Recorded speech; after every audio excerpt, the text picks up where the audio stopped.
Black Star Network is here. Hold no punches! I'm real revolutionary right now. Support this man, Black Media. He makes sure that our stories are told.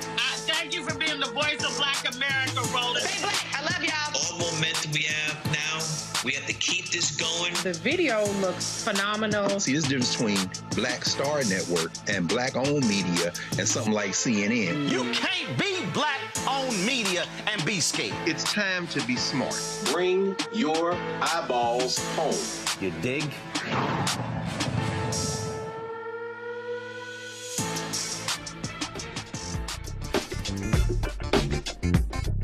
Hey folks, so it's Monday, May 4th, 2026, coming up on Roland Martin Unfiltered, streaming live on the Black Star Network. There is a war on Black America, and it is from today's Republican Party. It did not take them long after last week's Supreme Court decision to immediately begin to target Black public officials all across the South.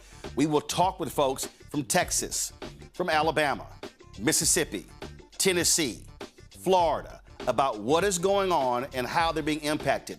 We'll also talk with a sister who's running to be on the Supreme Court of Georgia as well. We'll talk to two brothers who are suing the Trump administration for firing African Americans. We'll detail how they've been firing Black folks in the Pentagon.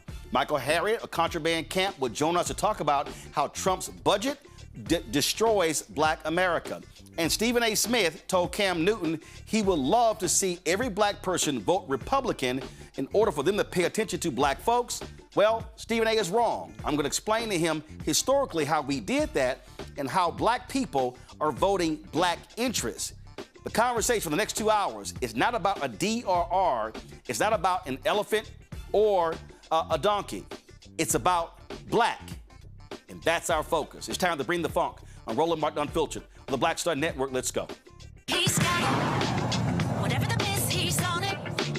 Whatever it is, he's got the scoop, the fact, the find. And when it breaks, he's right on time and it's rolling.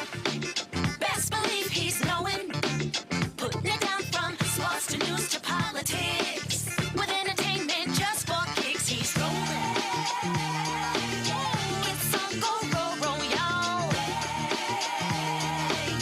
It's Roland Martin, yeah. Rolling with Roland now.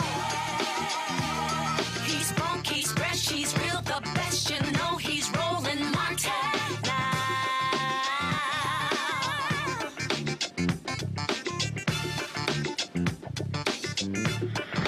Martin.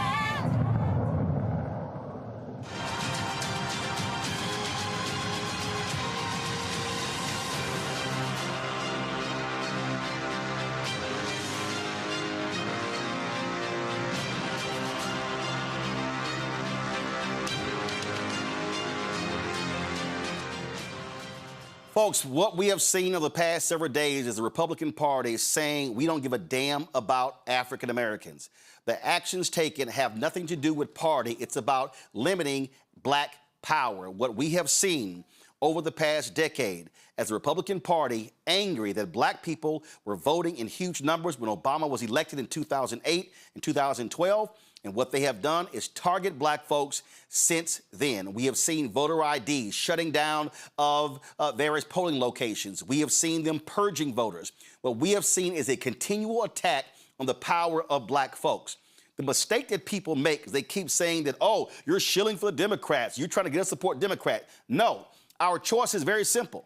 It comes down to Republican Party or Democratic Party. What is the conduit through which Black people are going to be able to exercise power? The reality is today's Republican Party doesn't give a damn about Black folks.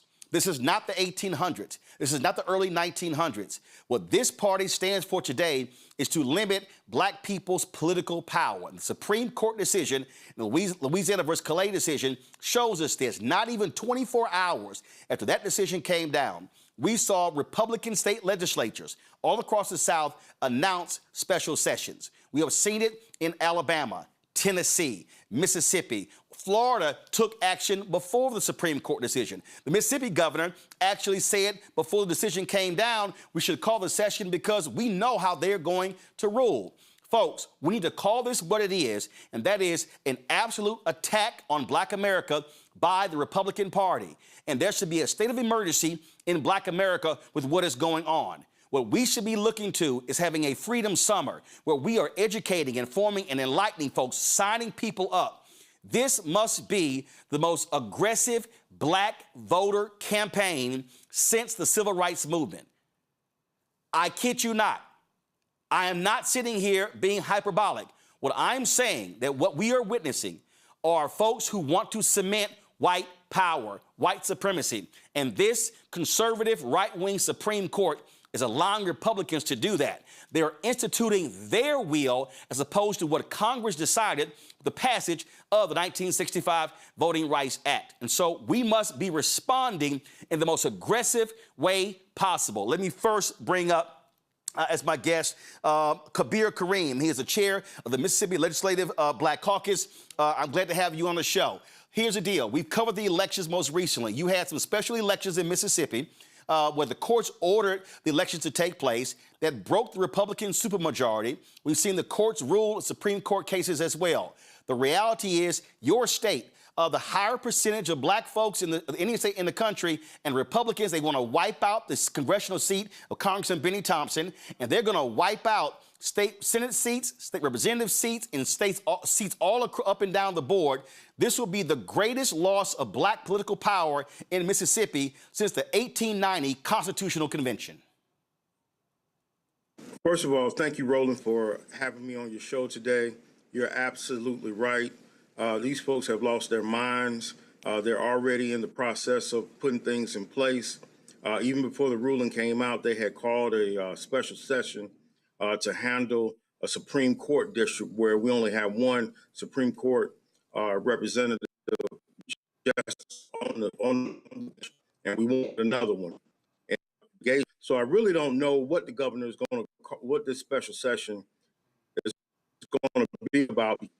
But of course, the governor has to call and do what he wants to do. I want to bring to your audience hold tight 1 second. I'm having a serious issue with your connection. I'm hearing every other word. So if y'all can get that fixed, please let me know once we do that. Let me go to Tennessee, where we have our Charlene Oliver. She's a Tennessee state senator. In your state, we have seen the Republican governor, Bill Lee, call for a special session. They took apart the Nashville congressional seat, split it up into 3 or 4 different Republican seats. Now they want to turn Memphis into a red seat. And what Republicans are saying is if the whole state supports the Republican Party or they vote red, well, the whole state should be red. Well, Memphis ain't red. Memphis is blue, so they want to wipe out Black power in Memphis. And even though Steve Cohen, who's white, congressman, represents Memphis, that historically has been a seat held by an African-American. State Representative Justin Pearson is running against him in the primary. So they want a white conservative Republican to be representing Memphis. That's right, Roland. But you know what? Memphis has the right to choose who they want to be their representative. And if that's Congressman Cohen, so be it. If that's Representative Pearson, so be it. But they get that choice. And what's happening now with this special session is Republicans are trying to take that choice away from them and essentially steal another House seat so that Donald Trump can keep his majority in Congress. So what Memphis is a naturally occurring Black district. It just so happens to be Black. There is nothing about the congressional 9th district that is, supposed to be a Black district. It just so happens to be a Black district. And the way that it is drawn is drawn around the county lines. And so it is a naturally occurring Black district. And now they're trying to say, after all these years, that now somehow it is unconstitutional to have a district drawn this way. But what you also have there in Tennessee, you have a state law. And I saw, I'm trying to look for it right now, you had a Republican. You have a Republican who said, wait a minute, what are we doing right here? We're breaking the law if we do this here. And if they don't completely replace the district, I wouldn't be shocked if what they do to Memphis is what they did in Nashville, split Memphis into 3 or 4 congressional districts as their way of decimating that position. Yeah, we know this is calculated and it is intentional to take away the ability of Black folks in Memphis to be able to elect who they want. And it's also illegal because in our Tennessee code, it explicitly says that you cannot redraw maps between apportionments. So what we are doing here with the special session is illegal and unconstitutional. And so what the first things that they're probably going to do is have to change the law, which is such a far-reaching norm outside of what we've done when we redistrict in Tennessee. This is outside the norms of what we do when we redraw lines. So what do you need people to do? Listen, if they call a special session, what I keep saying, we have got to have our people flood the state legislature. We've got to be, doing all we can, protesting and making it loud. But while that is happening, we also got to be mobilizing and organizing and registering our people. So whatever they do, we maximize our power, because the problem is we can't have weak Black voter turnout.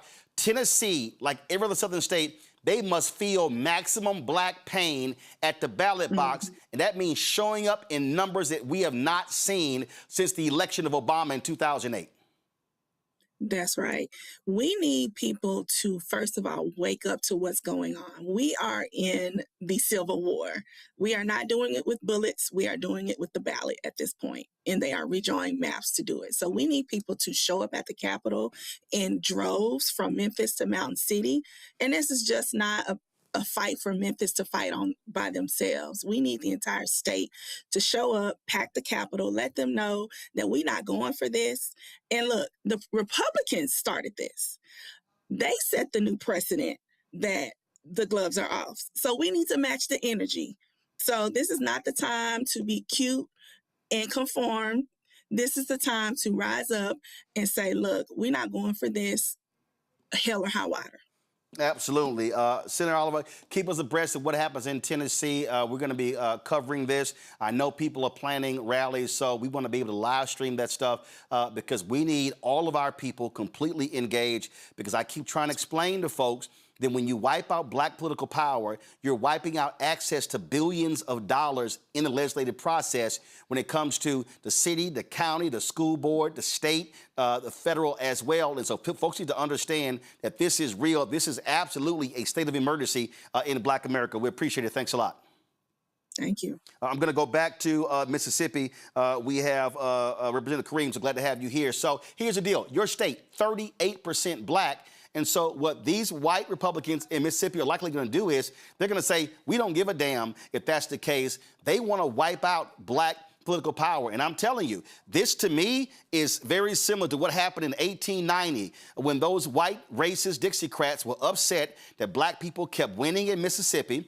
The Republicans in Mississippi are mad that the federal courts kept ruling against them. And the problem is this Supreme Court, with this Louisiana versus Calais decision, has now given these Republicans the power to say, oh, no, we're not sitting here creating districts by race. We're creating this because we can do partisan. They have given these white conservatives an excuse to completely decimate Black political power in Mississippi. You're absolutely correct. And to add insult to injury, Roland, we're having our special session at the old Capitol where they adopted the 1890 Constitution. Now, some might say that no malicious intent was done, but it's a slap in the face to the 1.2 million Black folks here in the state of Mississippi. And yes, it's 40% of us in this state. Where are you going to go? You want to take out my dear friend, Congressman Thompson? Where are you going to put 40% of Black folk in the state? We are the largest Black populated of peak Black folk in the country. What you going to do with us? We got to be somewhere. We're not going out rolling like that. It's a fight, and we're prepared to do what's necessary. I was in Mound Bayou, Mississippi on Friday doing a show from there. We went to Shreveport, Louisiana on Thursday. And I'm telling you, what has to happen is, just like Freedom Summer took place, when you had these college students who made their way to Mississippi and other southern states, the same thing has to happen. We've got to have the largest mass black voter mobilization since Obama's election, because everything that we're seeing, I need everybody listening and watching to understand, everything that we're seeing today is a direct reflection on black voter turnout in 2008 and 2012 that scared the hell out of these white conservatives. It was the first time in American history where black people voted at a higher percentage than white Americans, and they've said since then, not again, we ain't gonna have this. And so all of this, the Shelby v. Holder, all the lawsuits, the affirmative action lawsuit, this lawsuit, the battles over the seats in Alabama and Louisiana, is all about how do we destroy 60-plus years of black political progress. You're absolutely right. And folks need to also, look, we just started practicing democracy in 1965. And here, I'm the chairman of over 58 black men and women. We started out as a caucus of one back in 1967. And he was adopted, he was seated. But before he got seated, Roland, his desk was taken out the front door of the Capitol and sawed in half. And he was a caucus of one for 8 years. And now in 2026, the late Robert G. Clark, our emeritus leader, is turning over in his grave for a situation that should have been taken care of generations ago. But I'm telling you this, our seats have blood on them, and we are not going without a fight. We've got 40% of black folks in the state of Mississippi. Where are you going to put them? If you move one of us, it's going to affect this supermajority that they have. So they have to take that in mind as well. And they've been talking about it too.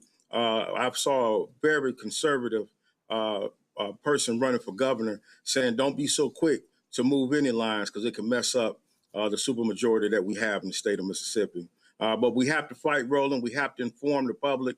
The Black Caucus is going on tour, going to every town, hamlet, and village, making people aware of what's going on with this Calais case. And look, this is not the time to go to sleep. This is not the time to stop fighting. The work is just starting, and we're ready for it, Roland. And we're asking clergy, elected officials, grandma, grandpa, senior citizens, if you got one fang, one claw, it ain't the time to retire and go sit on the porch. We need you, all hands on deck right now here in Mississippi. Absolutely. Representative Kareem, Mississippi Black Caucus, we surely appreciate it. Thanks a lot. A5. All right, brother, I appreciate it. Folks, I want to show you, you heard me talk about this here. Henry, go to my iPad, y'all. This right here is the chart that shows you black turnout. I want you to see the black line is white people. The blue line, black people. The next line is AAPI. The red line is Latino.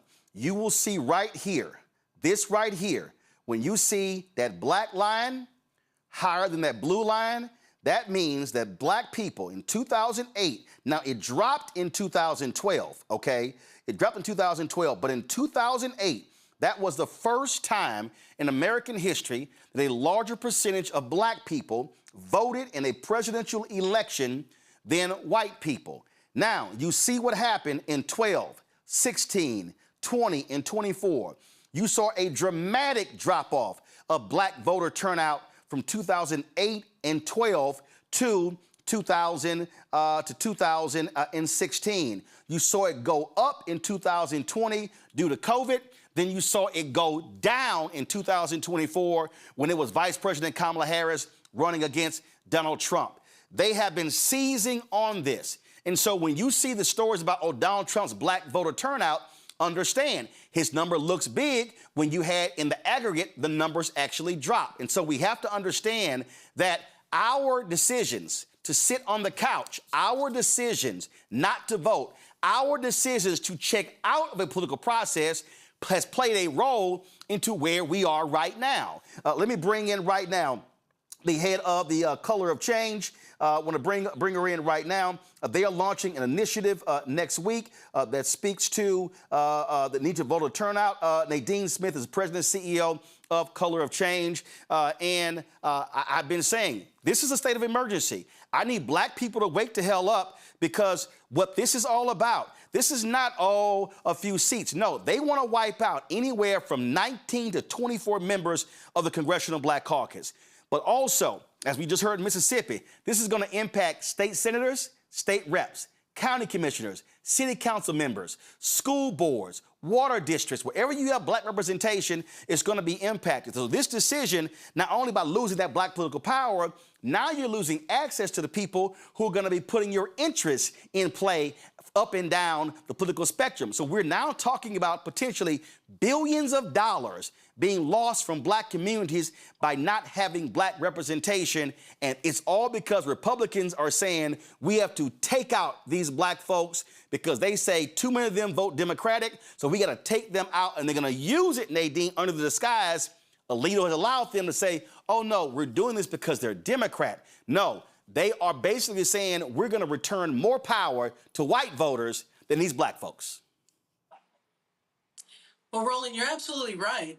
This is about fear of black power, economic, political, money, power, and respect. It always comes down to that. So this has been a constructed attack financially on the black community. It's not an accident that they went after teaching certificates and nursing, the Parent Plus scholarships, the Graduate Plus scholarships. Project 2025 is a systematic reverse engineering of the progress that has been made in this country when it comes to black people. And so to watch the Supreme Court that has been fully captured by the right finally fulfill, John Roberts' dream since he was a young lawyer in the Reagan Justice Department is to see fully their intent to drag us all the way back. And I'm glad you're talking 1800s, because yes, this is a rerun of the racist Supreme Court. This was how the court responded to Reconstruction. This is how the court responded to black men getting the vote. And this is how they are responding now to an America that is heading toward a multiracial democracy. And for them, they want that is not what they want. They want a white minority democracy that serves only them. And quite bluntly, if we're going back to the 1800s, let's talk about the Gilded Age. Trump calls this the Gilded Age, and he means it. He means that this country should be divided up by a handful of billionaires that are loyal to him, and that, the circumstances that we have to look backwards, back then it was the Pinkerton men busting people's heads, breaking up protests, killing people. Today it's ICE being deployed often to black-led cities. So we really have to understand the full scope of this attack, and we have to respond in multiple ways, including the fact that they're rigging the system, so we're going to have to overwin, not just win, but show up in numbers that show them that we're not going to sit back and let this happen. Look, again, I said I was in Mound Bayou, Mississippi on Friday, and I had been very critical of Isaiah T. Montgomery, one of the co-founders of that particular town, and we talked about it there, and people said that, I should have given him a little bit more grace. I did more reading, and Frederick Douglass was excoriating him because of his decision and what he had to say. And later, he came to conclude that his vote to strip black people from voting was a mistake, because he thought with time that these white folks were going to essentially soften up, and that's what it was all about. Well, guess what? This week, go to my iPad.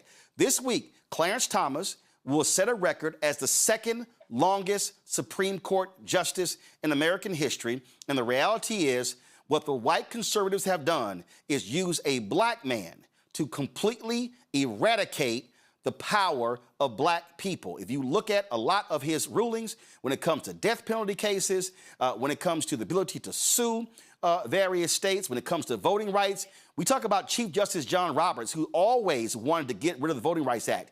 Clarence Thomas has despised the Civil Rights Act and the Voting Rights Act and the Fair Housing Act. And so we are also here because a black man has been complicit in destroying black political advancement. Without a doubt. And he's been well compensated by that infrastructure for doing so. And that's a reality that we have to face. My grandparents are from Mound Bayou, born in Mound Bayou. My grandparents were part of the first interracial farming cooperative in the Mississippi Delta. And my grandfather was part of the Southern Tenant Farmers Union, organizing sharecroppers to fight back. And so I look to that history with some pride, but also for the blueprint for how we rise in these circumstances when the deck is stacked against us. And it's important to remember Black voter registration in Louisiana in the 1870s, when the Supreme Court did then what they've done now, dropped from 130,000 people to 730 people.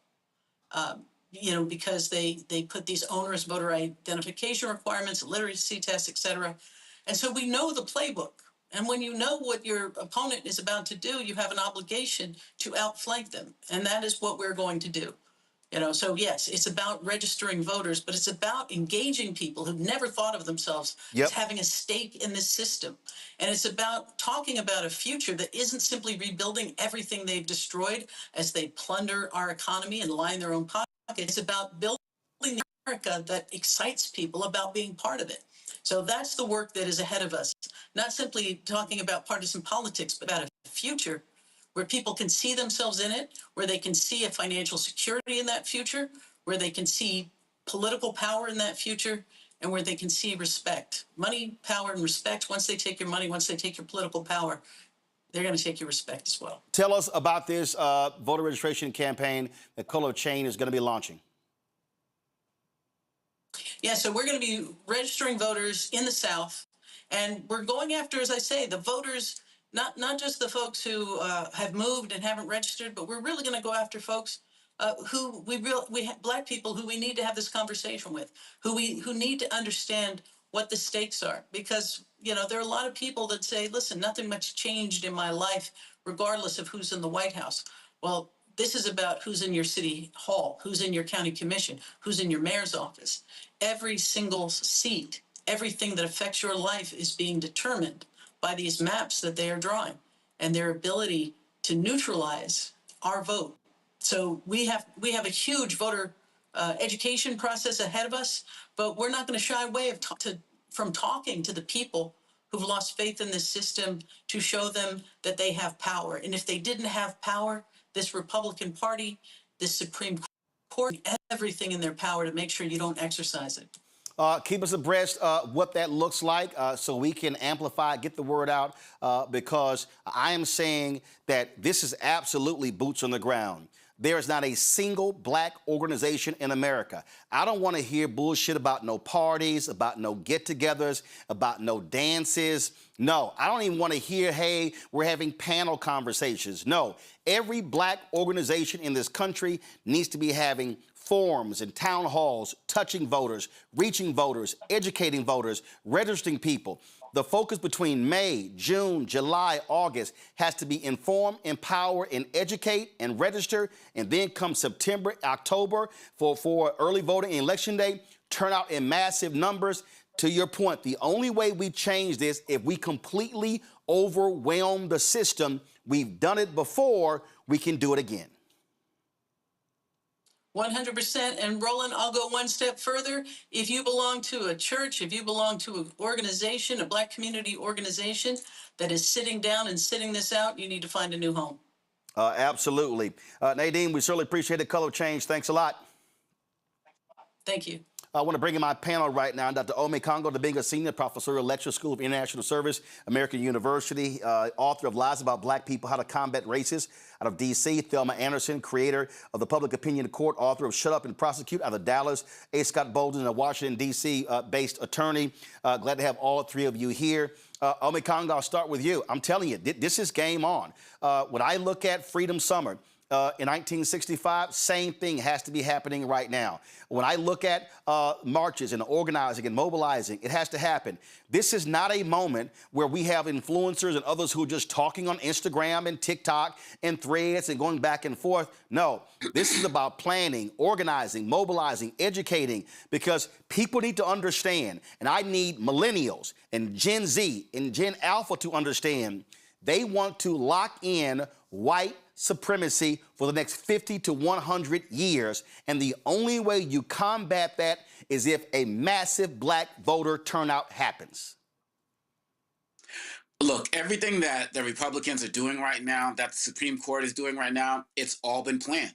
You've been laying it down. Started, with Roberts coming in under the Reagan administration. Reagan assigned him with the goal of undermining this. This is a 30, 40-year process. The fact that Louisiana, we said Florida acted before the decision came down, all of these states already had their plans ready to go, the redistricting plans ready to go. They were ready to postpone elections, state of emergencies. Everything that they've been doing has been strategic and methodical. Where's our plan?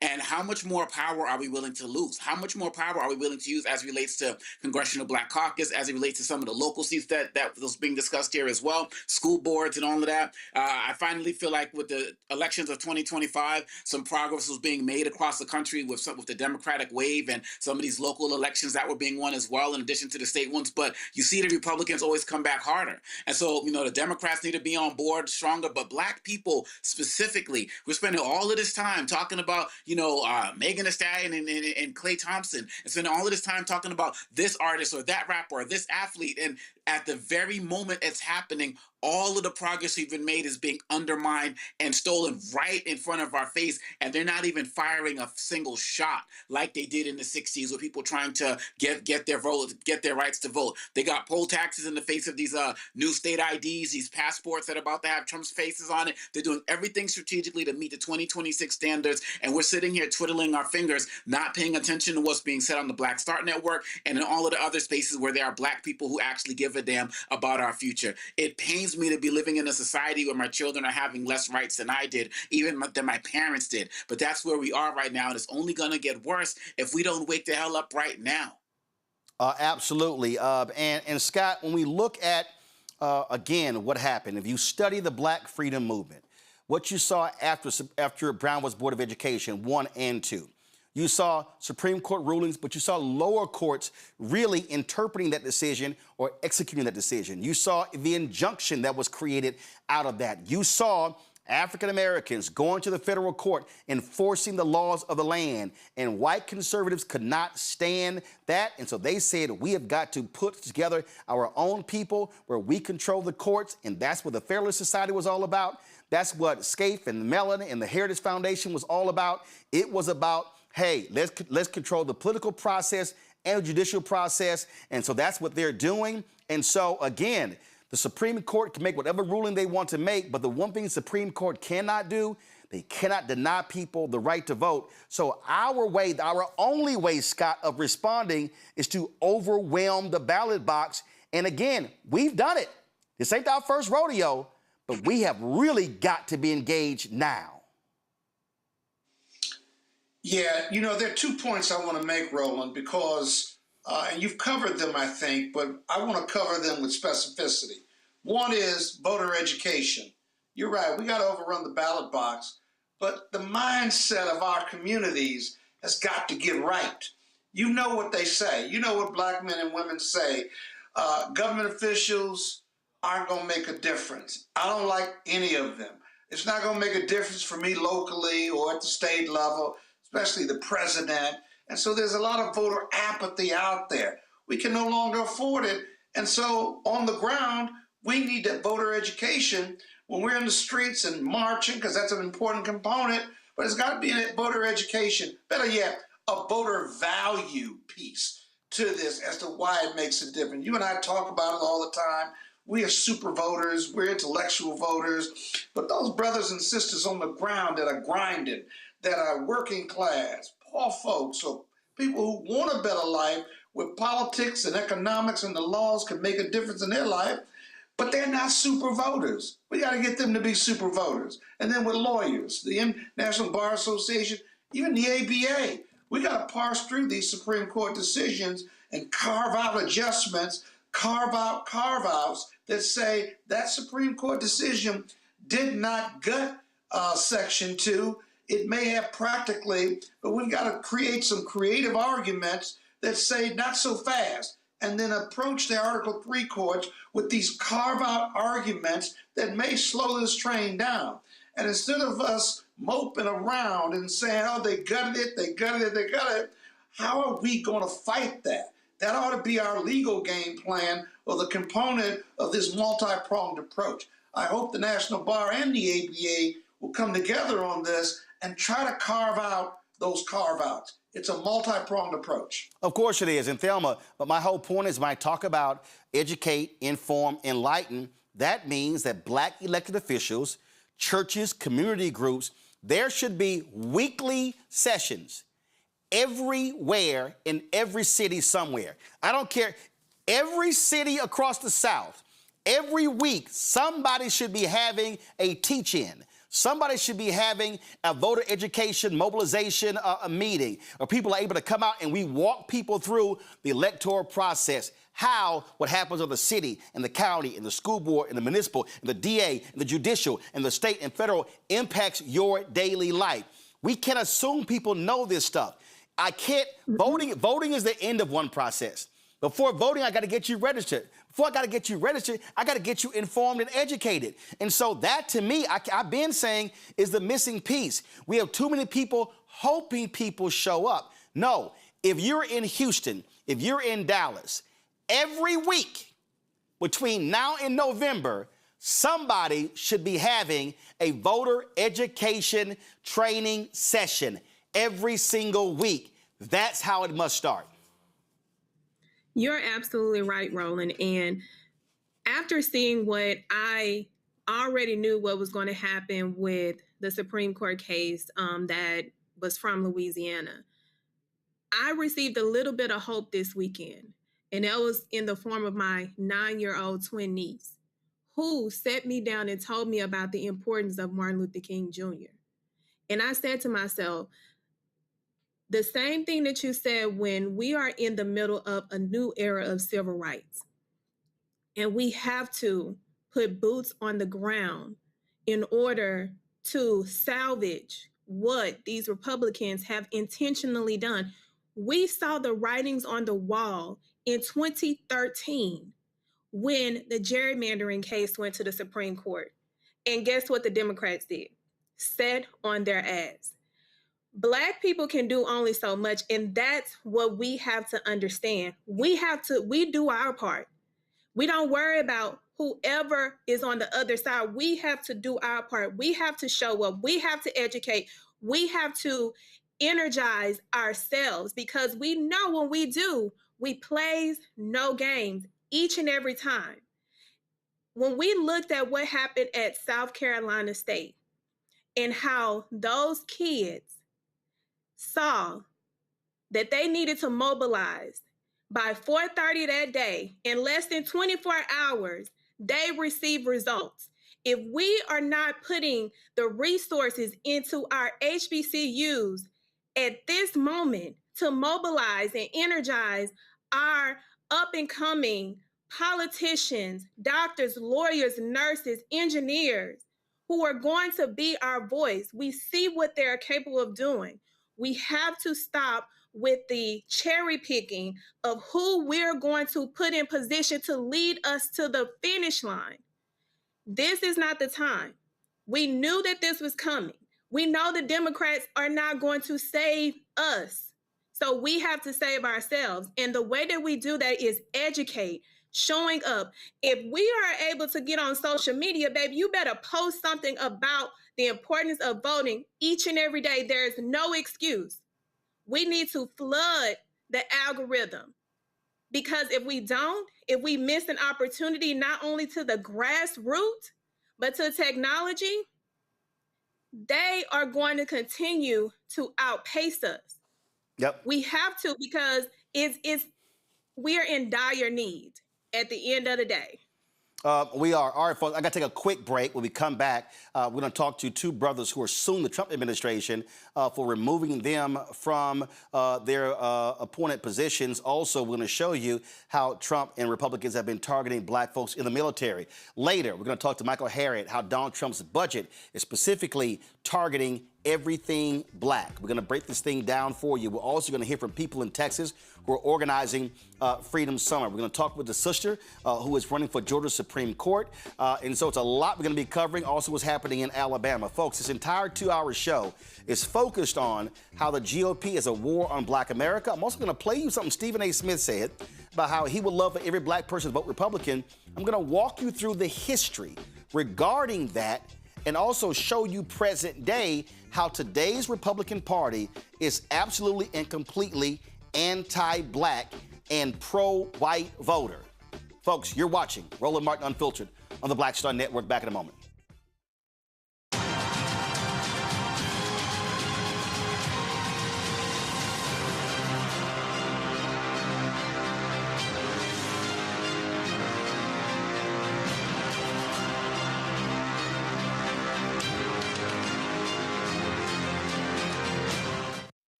With medicine and science under attack, I want to keep you and your family informed and healthy. I'm Dr. Ebony Hilton, and I knew at the age of 8 that I wanted to be a doctor. So I studied hard and became the first African-American female anesthesiologist hired at the Medical University of South Carolina since its opening in 1824. And I always say I was made into a doctor, but I was born to be a mom. And as a new mom, wife, sister, daughter, and friend, I understand how frightening a medical crisis can be. I care for individuals on some of the worst days of their lives, and it's my mission to provide you with a safe space to gain clarity on issues affecting your mind, body, and soul. I recognize that there are health disparities, particularly as it pertains to race, and I want to help bridge the gap between you and your healthcare providers. Join me every Thursday for Second Opinion on the Black Star Network, where each week I'll invite experts from various medical fields to share the latest health news. We'll discuss topics such as the vaccine debate, mental and sexual health, medical bias, infertility, menopause, andropause, nutrition, and aging. Together with my medical colleagues, we aim to provide you with a second opinion. Don't miss it, Thursdays only on the Black Star Network. Hatred on the streets, a horrific scene, a white nationalist rally that descended into deadly violence. White people are losing their damn minds. As an angry pro-Trump mob storms the U.S. Capitol, we've seen shooting. We're about to see the rise of what I call white minority resistance. We have seen white folks in this country who simply cannot tolerate black folks voting. I think what we're seeing is the inevitable result of violent denial. This is part of American history. Every time that people of color have made progress, whether real or symbolic, there has been what Carol Anderson at Emory University calls white rage as a backlash. This is the rise of the Proud Boys and the Boogaloo Boys. America, there's going to be more of this. Here's all the Proud Boys, guys. This country is getting increasingly racist in its behaviors and its attitudes because of the fear of white people. The fear that they're taking our jobs, they're taking our resources, they're taking our women. This is white fear.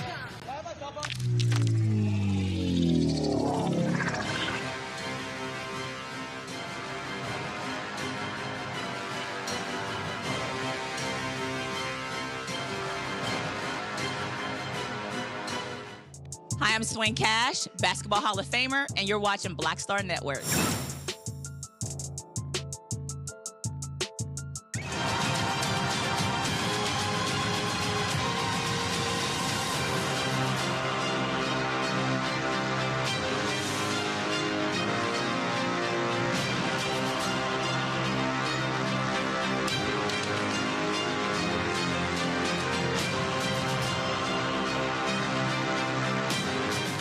Folks, Donald Trump has done all he can to wipe out black political power, even those appointed. Two black men, Robert Primus and Alvin Brown, who were fired by the twice-impeached, criminally convicted felon-in-chief in 2025, have filed lawsuits challenging their dismissals.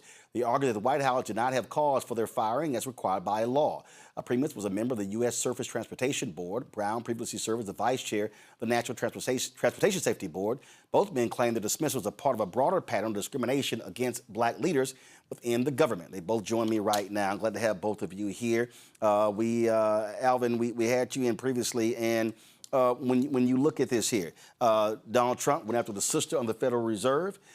He went after the sister, brothers and sisters on other commissions as well. And sure, they fired different people, but in the Pentagon, Pete Hegseth, 60% of the people they've been getting rid of are African Americans and females. These people, they believe that white men are the most accomplished and should only be serving in positions.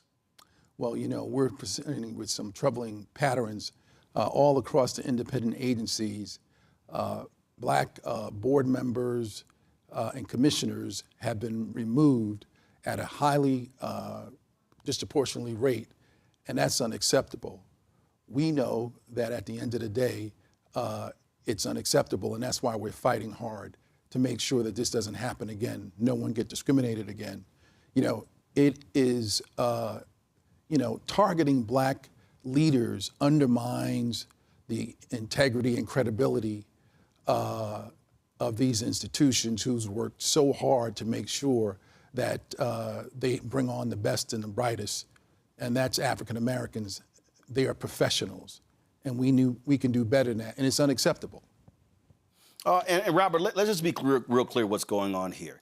You look at their language. They label anybody black as being DEI, as being unqualified. I mean, these people are, I mean, you have this idiot Clay Travis saying that, oh my goodness, it was unconstitutional that Ketanji Brown Jackson was chosen for the Supreme Court, and they call her a DEI hire. So if they see anybody black, they automatically say DEI as grossly unqualified.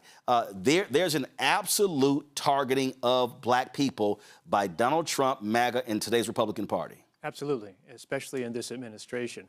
I find it interesting that they say that we are not qualified, especially when I was nominated under the first Trump administration. So I was qualified under the first administration. A Republican-controlled Senate thought I was qualified when they unanimously confirmed me to the board. And you see that they were cherry-picking black folks, especially on the board. You talk about 60% at DOD. Well, I was 100% at the Surface Transportation Board. And they removed me, even though there was a vacancy at the board, even though there was another white Democrat on the board whose term was expiring. So they bypassed her, and they also overlooked the fact that they had a vacancy to remove me. So clearly, you know, people were saying, oh, it's because I was independent-minded, that I was impartial. Well, yeah, I was doing my job. But unfortunately, I was doing my job while I was black, and that's one of the reasons why I was removed. Yeah, and that's what's going on here, Alvin. That's exactly right. And again, if they make the argument that, oh, we're removing all folks who are appointed by Democrats, that's different. But they're leaving in place folks who are white, were appointed by Democrats, especially white men, and they definitely are removing black people. You're absolutely right, Roland. That's exactly what happened to me. You know, there was no one better to articulate that the way you just said it. You know, I was removed abruptly, unlawfully, and no question about it. It was because of my race. I was a target, and that's why I'm not there today. Scott, the point we made in the previous segment, and I've been saying this, lawyers have a role. When we talk about what's the strategy, there's a legal strategy, there's an election strategy, there's a grassroots strategy, there's a corporate strategy, and so lawsuits are a part of this, and we've got to have our lawyers fully engaged with African Americans to hit these folks in the courts and to have them on the record so all of their emails and their text messages can be made public so we can see exactly why they're doing what they're doing. And you get legal discovery. And so both of your guests, Alvin Brown, a longtime friend of mine, I presume and hope and know that they have great lawyers, but you presume that the appointments or their terminations are rooted in illegality. You got to presume that because you can't presume otherwise because it's the Trump administration. You can't presume that there's competence in DOJ because it's the Trump administration and they have removed several of the senior lawyers in DOJ who give opinions internally, and many times those opinions are ignored. So you can't presume that. Secondly, you start, whether it's the APA, the Administrative Procedure Act, or you look at the root cause or the root of the appointment itself, you look at the terms, you don't have to look at politics. And I can almost promise you that both of your guests were illegally removed. That's how you get to the lawsuit. They make the arguments, and unfortunately, they have to make their way through the Article 3 court. That's federal court. But here's the deal. It's got to be had. You can get a TRO. You can get an injunction. If you can't get that, at least the lawsuit is pending, and the injustice and the unfairness or the prejudice is going to come out either through discovery or through filing dispositive papers. That means papers that are going to render, the judge can render a decision in your favor on the face of the papers or even after oral argument. But it's very necessary because nobody in the Trump administration is going to take a look within and say, oh, yeah, we screwed that up or we didn't do that the right way. The Article 3 courts have got to make them do it, and then you're going to have to go through the appeal process. It's going to be a long fight for the gentleman on your show. At the same time, it's a necessary fight, whether it comes sooner than later, because the Article 3 courts, many of them, like 90% of the decisions, have gone against the administration. It's when you get to the Court of Appeals, 70% of those decisions are against the administration. But when you get to the Supreme Court, in both cases with the gentleman on your show, it may go to the Supreme Court. It's important, it's necessary, but at the Supreme Court, they're very reluctant to constrict the executive power of Donald Trump in this White House. They want to expand it. Why? Who knows? I hate to say nobody knows, but I know you're going to correct me on that, Roland. We know why. Oh, yeah, we absolutely know why. And I'll say this, Thelma. Here we go to my iPad. This is not tied to this, but this federal magistrate called out the Trump administration for their treatment of the alleged White House correspondent dinner shooter, saying he's been mistreated in jail, treated harsher than folks on January 6th. And I'm sure they're going to probably come after him by saying, oh, here's that Muslim judge. But again, what we're dealing with here, this administration is a clear and present danger to black people. They view black competence as being incompetent. They want to slam anybody who is not kissing their ass. And so if you're not Senator Tim Scott or Leo Terrell or any of these black MAGA people, they believe that you are grossly unqualified. That is what we are dealing with, and we have to fight back with everything that we have to combat these folks. You know, Roland, the one thing that I think a lot of people are not paying attention to when we're talking about the Republicans and their distaste for educated black folk, like they like to say it in their little hush meetings. We are our ancestors' prizes. What I mean by that is they didn't anticipate that African Americans was going to equip themselves with education.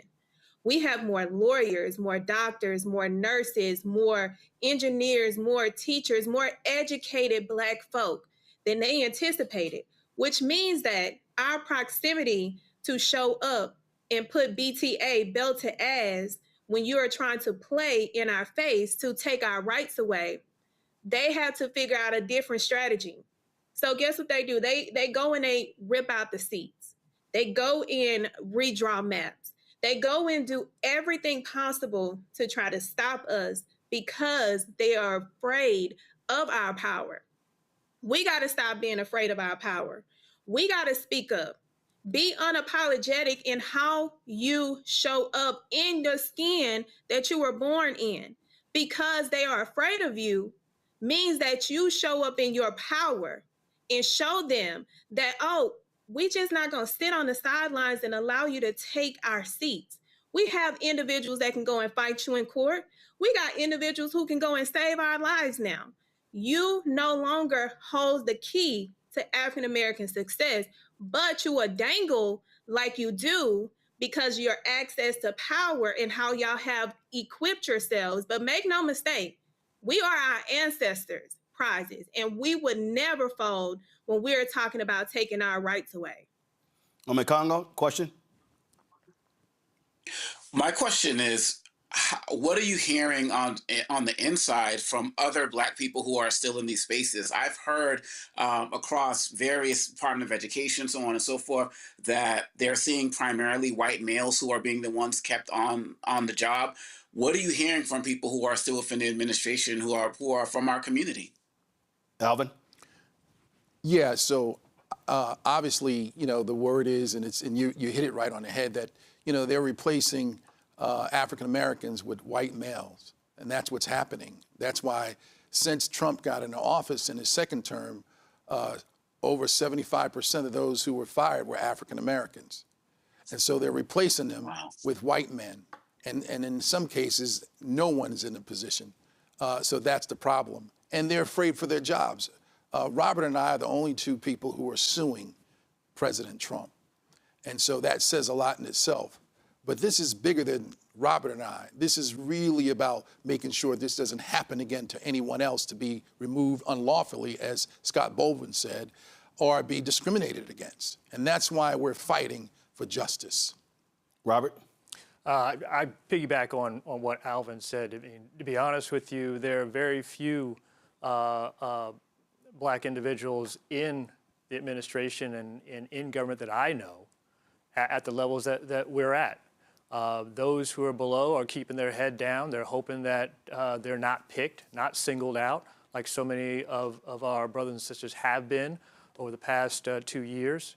And like Alvin said, this fight is not about my position. It's not about Alvin's position. It's about the rights of Blacks to have these positions, who are qualified and who deserve these positions. This goes back, as I've told Alvin, we've had this conversation. 1911, then President Woodrow Wilson, when he took office, one of his first acts were to remove Blacks from supervisory and managerial roles and segregate the government. And we were reeling for generations, lost generational wealth, lost access, and lost mobility in the federal government. We are at that same point now. It is Woodrow Wilson 2.0. Yep. And we need to realize that, not for me, not for Alvin, but for the future of Black folks qualified who deserve to have the opportunity to serve in this government. Woodrow Wilson, absolutely one of the most racist individuals to ever occupy the Oval Office. Robert, I appreciate it. Alvin, I appreciate it. Keep us abreast of what happens with your lawsuits.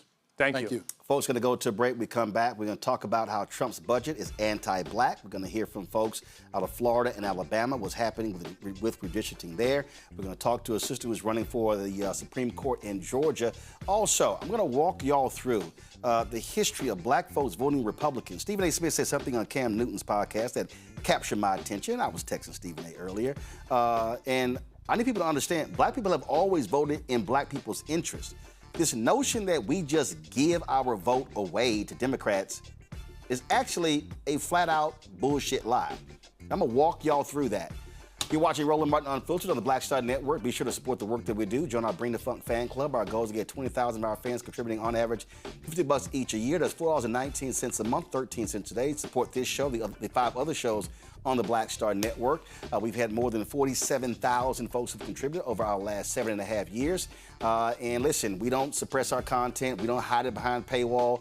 We have it free and open, so your support is critical. It ain't like we got millionaires and billionaires cutting us checks for the content, and so we depend on your support. So if you want to do so, please contribute via Cash App. This is Stripe QR code. You see it right here on the screen. It's also for credit cards, checks, and money order. Make it payable to Roland Martin Unfiltered, P.O. Box 57196, Washington, D.C. 20037 0196. PayPal's R Martin Unfiltered, Venmo's RM Unfiltered, Zelle, Roland at RolandSMartin.com, Roland at RolandMartinUnfiltered.com. We'll be right back.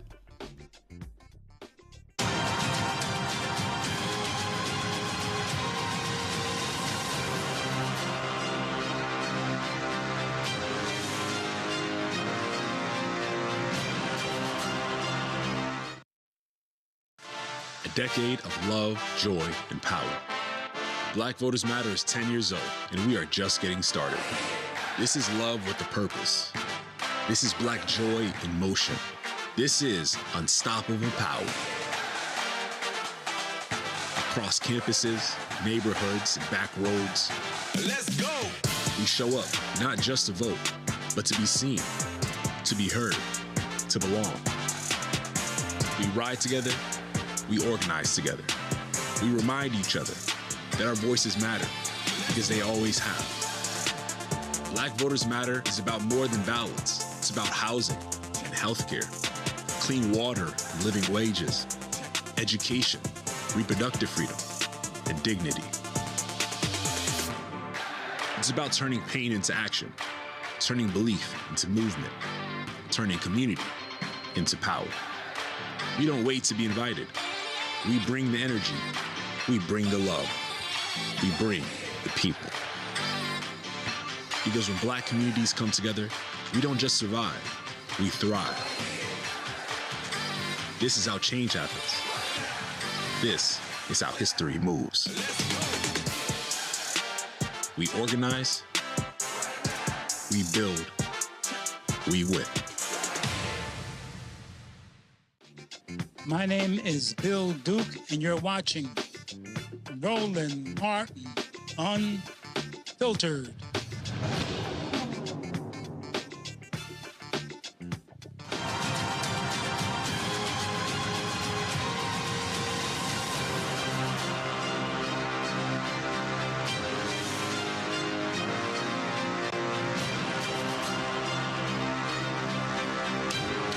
All right, y'all, so I'm walking y'all through how the Republican Party is trying to destroy Black America. I have been telling y'all since Trump's inauguration, they've been trying to defund Black America. They have been targeting education, economics, health, civil rights, social justice, every single part of our existence, because what they want to do is cement white power, cement their control in so many of these areas.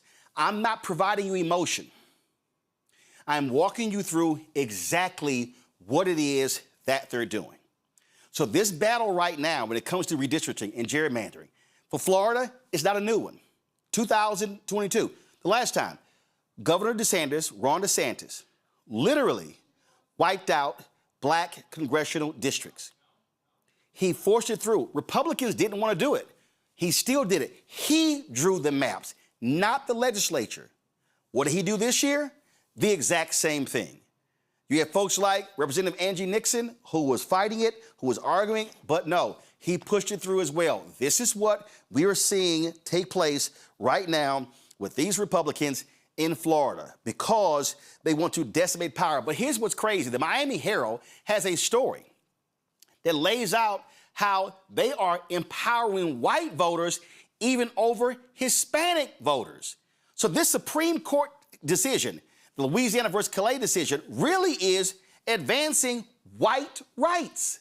They are suggesting that white people are being discriminated against because you have these minority districts, which is utter nonsense. So they want more white people in power than they have right now. So here you have, if you take Florida and Texas, okay, the population shifts in those two states are driven by people of color, not white people, by people of color. But white Republicans are rewarding white people on the backs of minority population. That's how dastardly these Republicans are operating all across the country.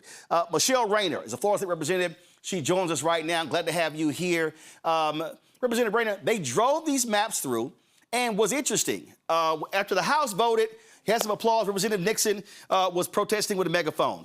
Somebody posted, when the Senate passed it 21-17, they said normally when the Republicans in the Senate pass something, they applaud. They said nobody applauded because even they knew what DeSantis did here was absolutely wrong and in violation of the Florida Constitution. For people who don't know, explain to them why he violated the Florida Constitution. Well, Roland, it's so good to be here with you. It feels like Groundhog's Day because when we did the maps in 2022, I was actually on your show. So now to be back, 4 years later is actually insane. And I mean, there's no other way to say it.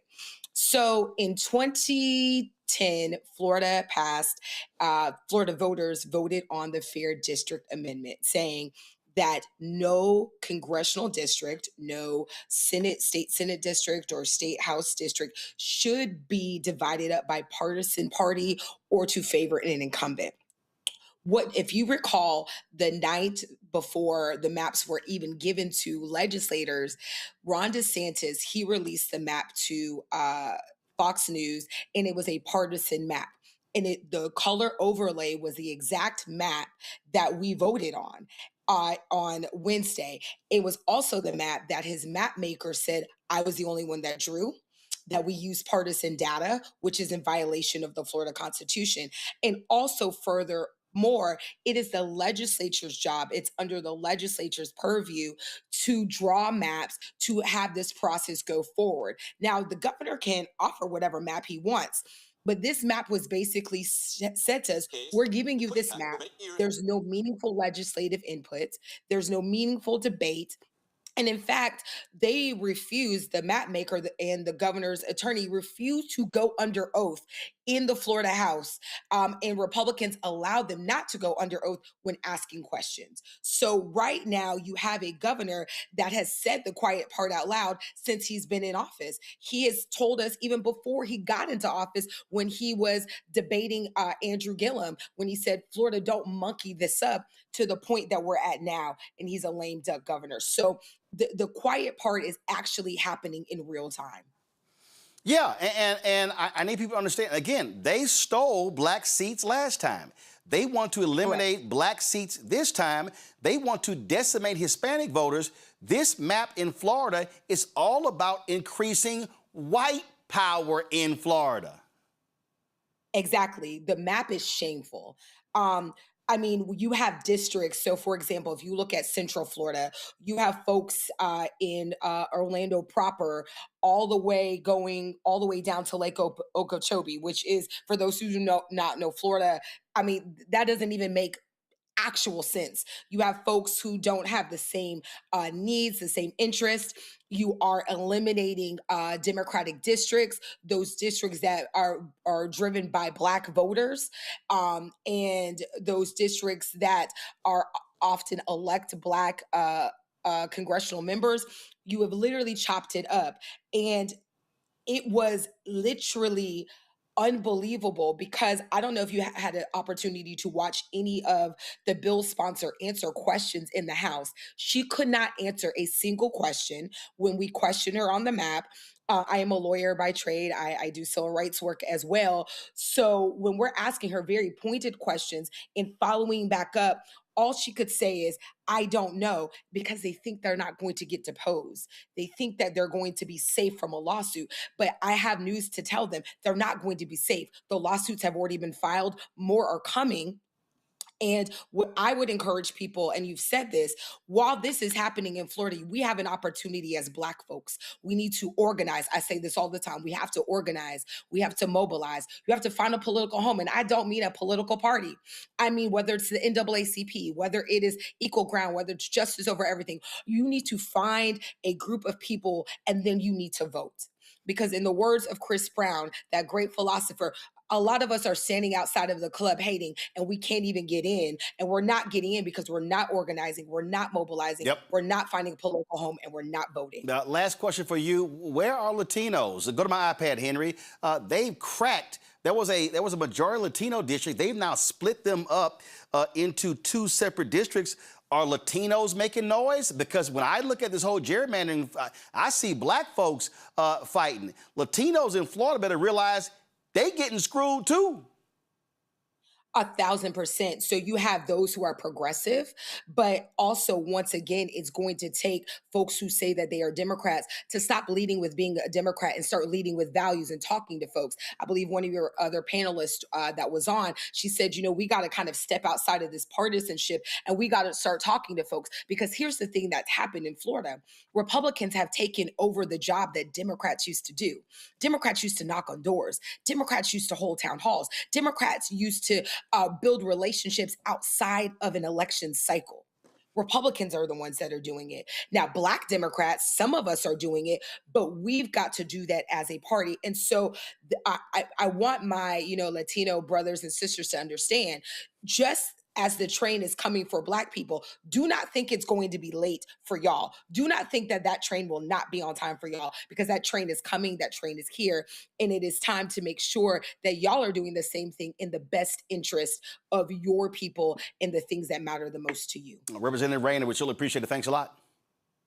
Thank you so much. Good to be here. Folks, this is what the governor of South Carolina said after the Supreme Court decision. Here we go to my iPad. The U.S. Supreme Court upheld South Carolina's current congressional map in 2024 in light of the court's most recent decision on the Voting Rights Act. It would be appropriate for the General Assembly to ensure that South Carolina's congressional map still complies with all requirements of federal law and the U.S. Constitution. And let me give y'all some insight, which is hilarious. So all of these Republicans drew these maps. Texas did it. Others saying race was not a factor. Well, then the Trump administration sends Texas a letter saying, oh, race was a factor. So Texas was defending the map they approved by saying race wasn't a factor.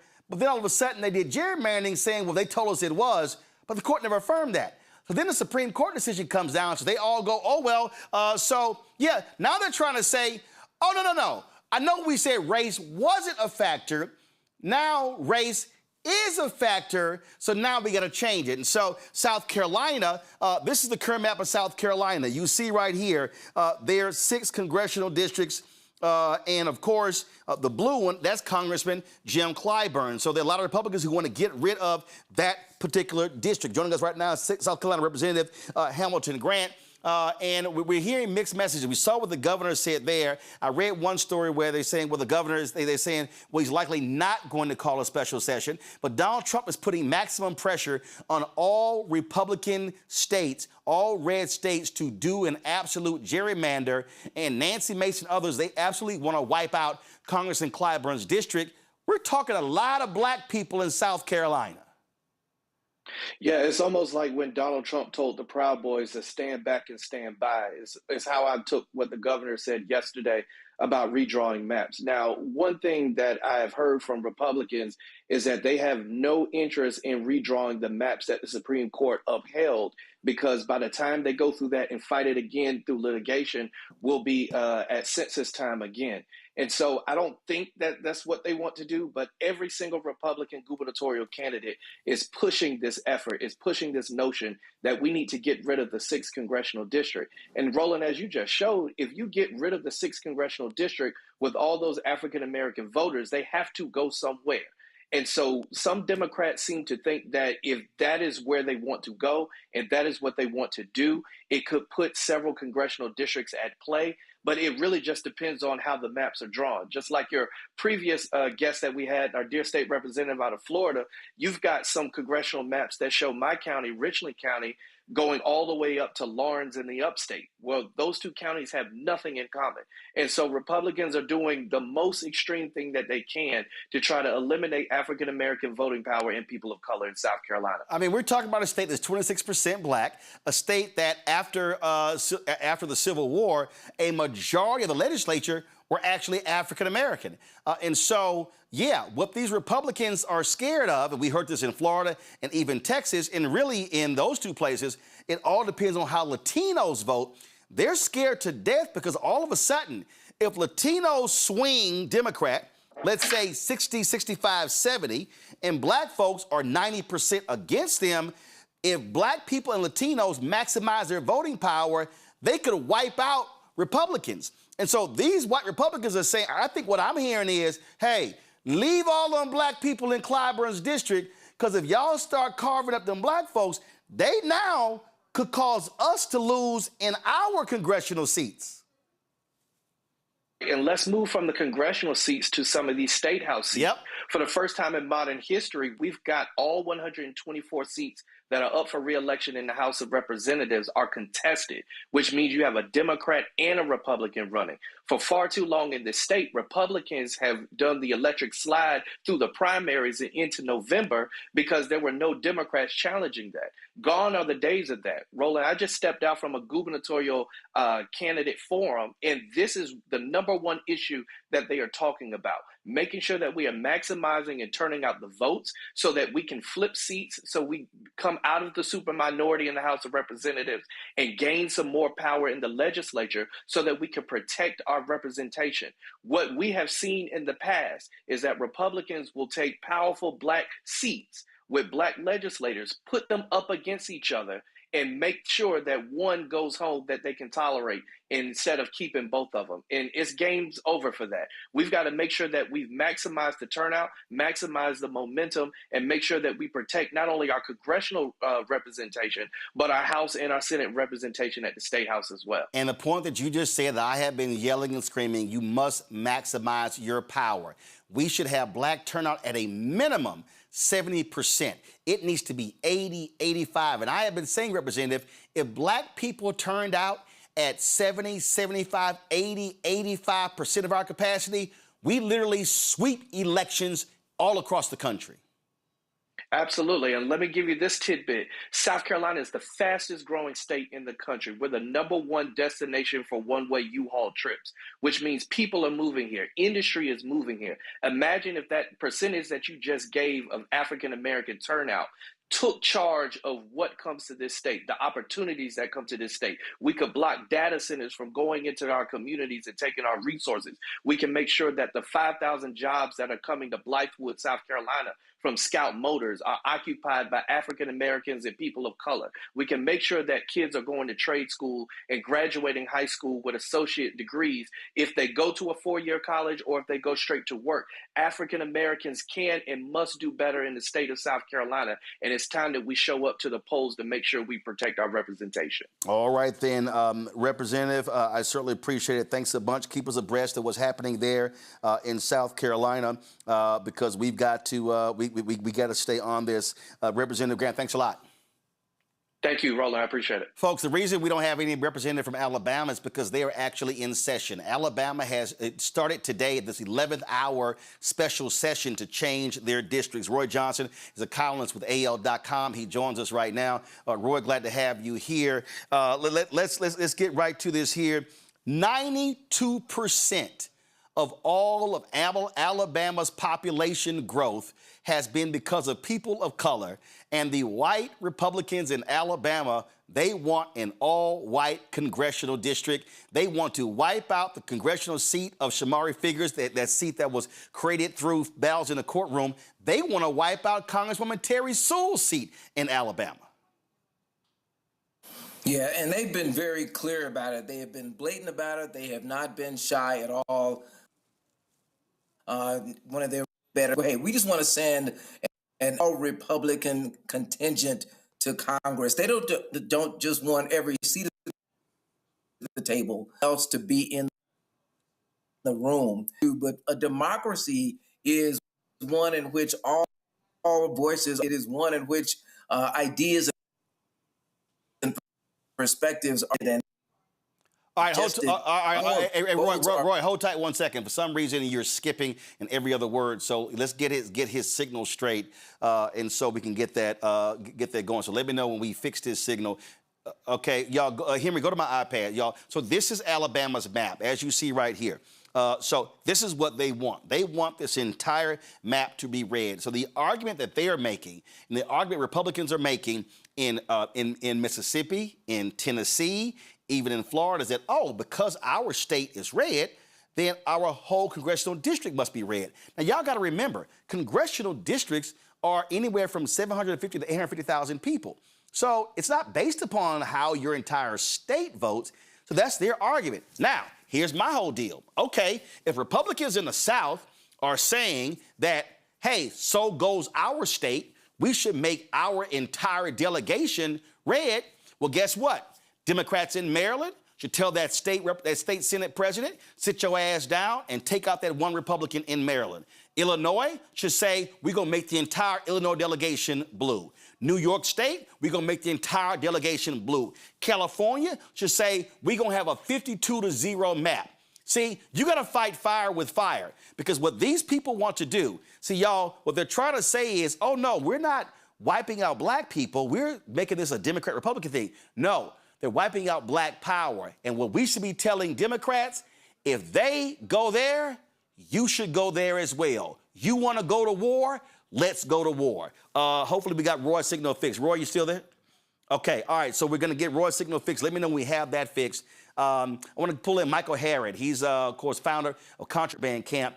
And Michael, I've been positioning this whole thing. That's why I have this graphic, the GOP war on Black America.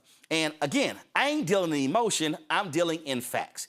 And the reality is, I look at exactly the data.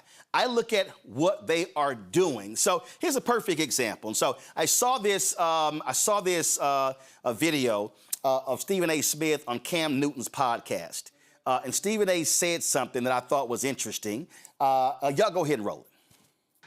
I wish for one election that every black person would vote Republican. What? How can he say that? I said, it's simple. Since 1964, the black folks, we have been giving our vote to the Democratic Party at an exorbitant rate.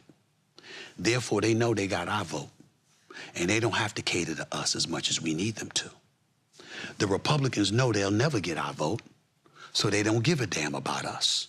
And as a result, we're the only community in America devoid of representation, which is why we're considered disenfranchised. I'm tired of that. What I want is to put ourselves as a community in a position where both parties have to work to get our vote. Can I ask you this? Okay. All right. Do you think you come to me? All right. So I texted Stephen A. earlier about that, and I sent him some information, and I got no problem saying it. Here's the deal why he's wrong. Because what he just said, we've always done that. Always. Black people were hardcore Republican voters after the Emancipation Proclamation and the end of the Civil War. Black people were hardcore Republicans from the 1800s through 1964. Y'all, these are facts, okay? Now, understand, when you look at, matter of fact, Ted Cruz, if y'all want to laugh, Ted Cruz actually posted this stupid-ass tweet where he tried to ask Grok, was it true, of what he read? And it said the first 20, it was something like the first 23 black members of Congress were Republican. And he goes, Grok, is this true? And I was like, dumbass, you didn't pay any attention in history class? We all know that was true. Black people were riding with Republicans because radical Republicans pushed through the 13th, 14th, and 15th Amendment. It was Southern Democrats who were fighting Republicans. Now, when the Great Compromise of 1877 happened, guess what? Republicans sold black people out. Black Republicans called out Republicans by saying, y'all sold us out, y'all left us out to pasture.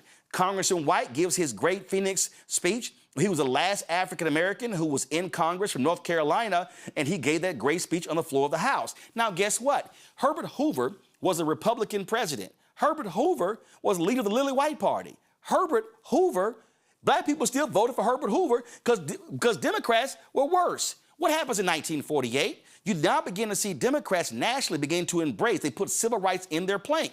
Of course, Senator Hubert Humphrey gives a passionate speech on the floor. He was fighting Southern Democrats. Now you begin to see the crack. Democrats go, okay, all right, because black people were saying, well, Republicans ain't really riding with us. So you go to 52, 56, then you get to 60. Jackie Robinson, black Republican, was employing Richard Nixon to do more to get black people's vote. Kennedy was sitting here being aggressive with it. Black folks shifted, solidified black support because Stephen A. started in '64 when Senator Barry Goldwater opposed the 1964 Civil Rights Act. Black people said, oh, hell no. Jackie Robinson, black Republican, campaigned against LBJ. Barry Goldwater then votes against the '65 Voting Rights Act, calling it unconstitutional and unnecessary. So the reality is Nixon comes in '68 with a Southern strategy appealing to white voters. The Republican Party since 1964 has been anti-black and pro-white. Their entire agenda has been to appeal to white voters. Now, this is very simple. What I would tell Stephen A. is black people ain't dumb. Black people have not given our vote away. Black people have made the decision that white people have not weighed. Black people, I need all y'all people who love saying, yeah, you a shield for the Democratic Party. Just listen to this here. Black people have always been smart with our vote. Because you know what we said? We said, okay, who is fighting for our best interests? From 1865 through 1960, it was Republicans. Black people said, here my agenda. Who is supporting my agenda? Which one of y'all? And it was Republican. And then when Democrats embraced black agenda and Republicans didn't, black people went, we voting Democrat. Y'all, this is the equivalent of being at a dance. And you want to dance. And you like, well, who gonna ask me to dance? Well, the Republicans don't even look at you, don't even talk to you, and walk right past you. And then when you go to Republicans, they say, get your ass back. I ain't dancing with you, but I want to dance. So Democrats are looking my way. Now, I'm gonna go dance with them. See, y'all need to stop saying that black folks are giving our vote away. No, we are making strategic decisions. So when Stephen A. says they should compete, Stephen A., Republicans do not want to compete for the black vote because they benefit from the white vote. No Democratic president has gotten a majority of the white vote since '64. There's a reason, because they support the pro-white supremacist party. I'm gonna give you some data before I bring up Michael Harriot. George W. Bush ran for president in 2000. Do y'all know why many black and Latino members of the Texas legislature did not campaign against him? Because George W. Bush supported the Texas HUB program. That was the program that allowed blacks and Latinos and others to get state contracts. Yeah, it passed underneath him. Last year, Republicans, Abbott, Patrick, got rid of that same program. Oh, remember when the 10 black people got killed by the white supremacists in Buffalo? Representative Jamal Bowman put forth a resolution calling for the condemnation of white supremacy. Every Republican voted against it. Who supports Confederate licenses today? Who supports Confederate flags and the renaming of the keeping of Confederate monuments? Republicans. I'm gonna give you one more. I'm gonna give you two more. There are Republicans that have gotten black votes. If y'all have never heard of George Voinovich was a Republican. He was the mayor of Cleveland. And you know what he did when he ran as mayor? He met with black people. He talked with black people. He delivered a black agenda. When he ran for governor, he got upwards of 40% of the black vote. When he ran for United States Senator, he got about 40% of the black vote. So this notion that black people are not going to support a Republican is a lie. That's if the Republican actually delivers for black people. Last one I'm gonna give you. Trump comes in last time. Do y'all know what one of the first things that he did? One of the first things that he did was what the Republicans did was they actually overturned a bill in Congress that dealt with auto lending. I don't want y'all to hear what I'm saying. It dealt with auto lending. So the point of it was to stop discrimination in auto lending. Well, the Republicans said, we don't need this. The black folks said, wait a minute, what we doing? How y'all opposing this very thing that deals with discrimination? They said, we need to unite as one. Y'all all remember Reclaiming My Time? That's what started when Maxine Waters was on the floor of the House saying, I reclaim my time, and no, I'm not giving you my time. So one of the first acts of the Trump Republicans was to get rid of an Obama-era rule that dealt with discrimination in auto lending. So Stephen A., if that is the Republican Party's history, present-day history, since '64 to present day, why would black people be dumb enough to vote for them to further suppress and oppress our people under the guise of, well, if we all voted for them in one election, then they would become benefactors of black people? We already did that, and they stopped. Michael Harriot, founder of Contraband Camp. Michael, you looked at the numbers. All of these Negroes, especially a lot of these brothers, who voted for Trump, talking about, oh, he's going to deliver a check to us. It's all economics. The reality is we've seen a massive decrease in black-owned contracts. Trump's budget wants to cut further. They want to get rid of the $37 billion federal DBA program. They keep yelling how Trump was amazing for HBCUs. His budgets tell something else differently. They are attacking every facet in black America, education, health, economics, you name it, in Trump's budget. So please show me the great benefactor of Donald Trump helping black people. So first, let's start from the beginning of what Stephen A. Smith said, right?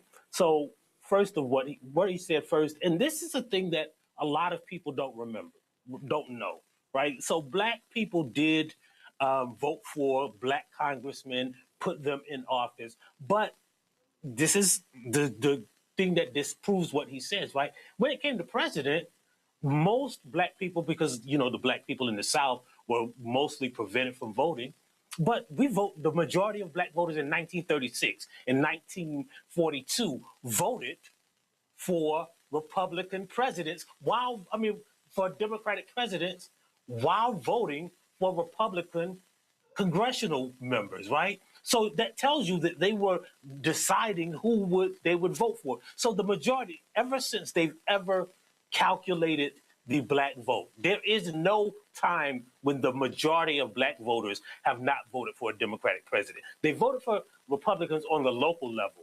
But since 1936, the majority of black people who were allowed to vote have voted for the Democrats. And that's because, Michael, Republicans nationally, again, Herbert Hoover led the lily white faction of the Republican Party, and black folks like, oh, hold up, you aligning with the KKK?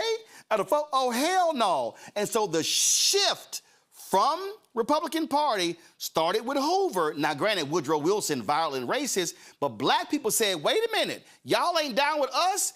And they began to lose black support, and they began, to your point, 36, the next election, that's how it began to move. Right. Now let's think about what he said logically. What he's saying is the Democratic Party doesn't do what black people want them to do because we just give them our vote.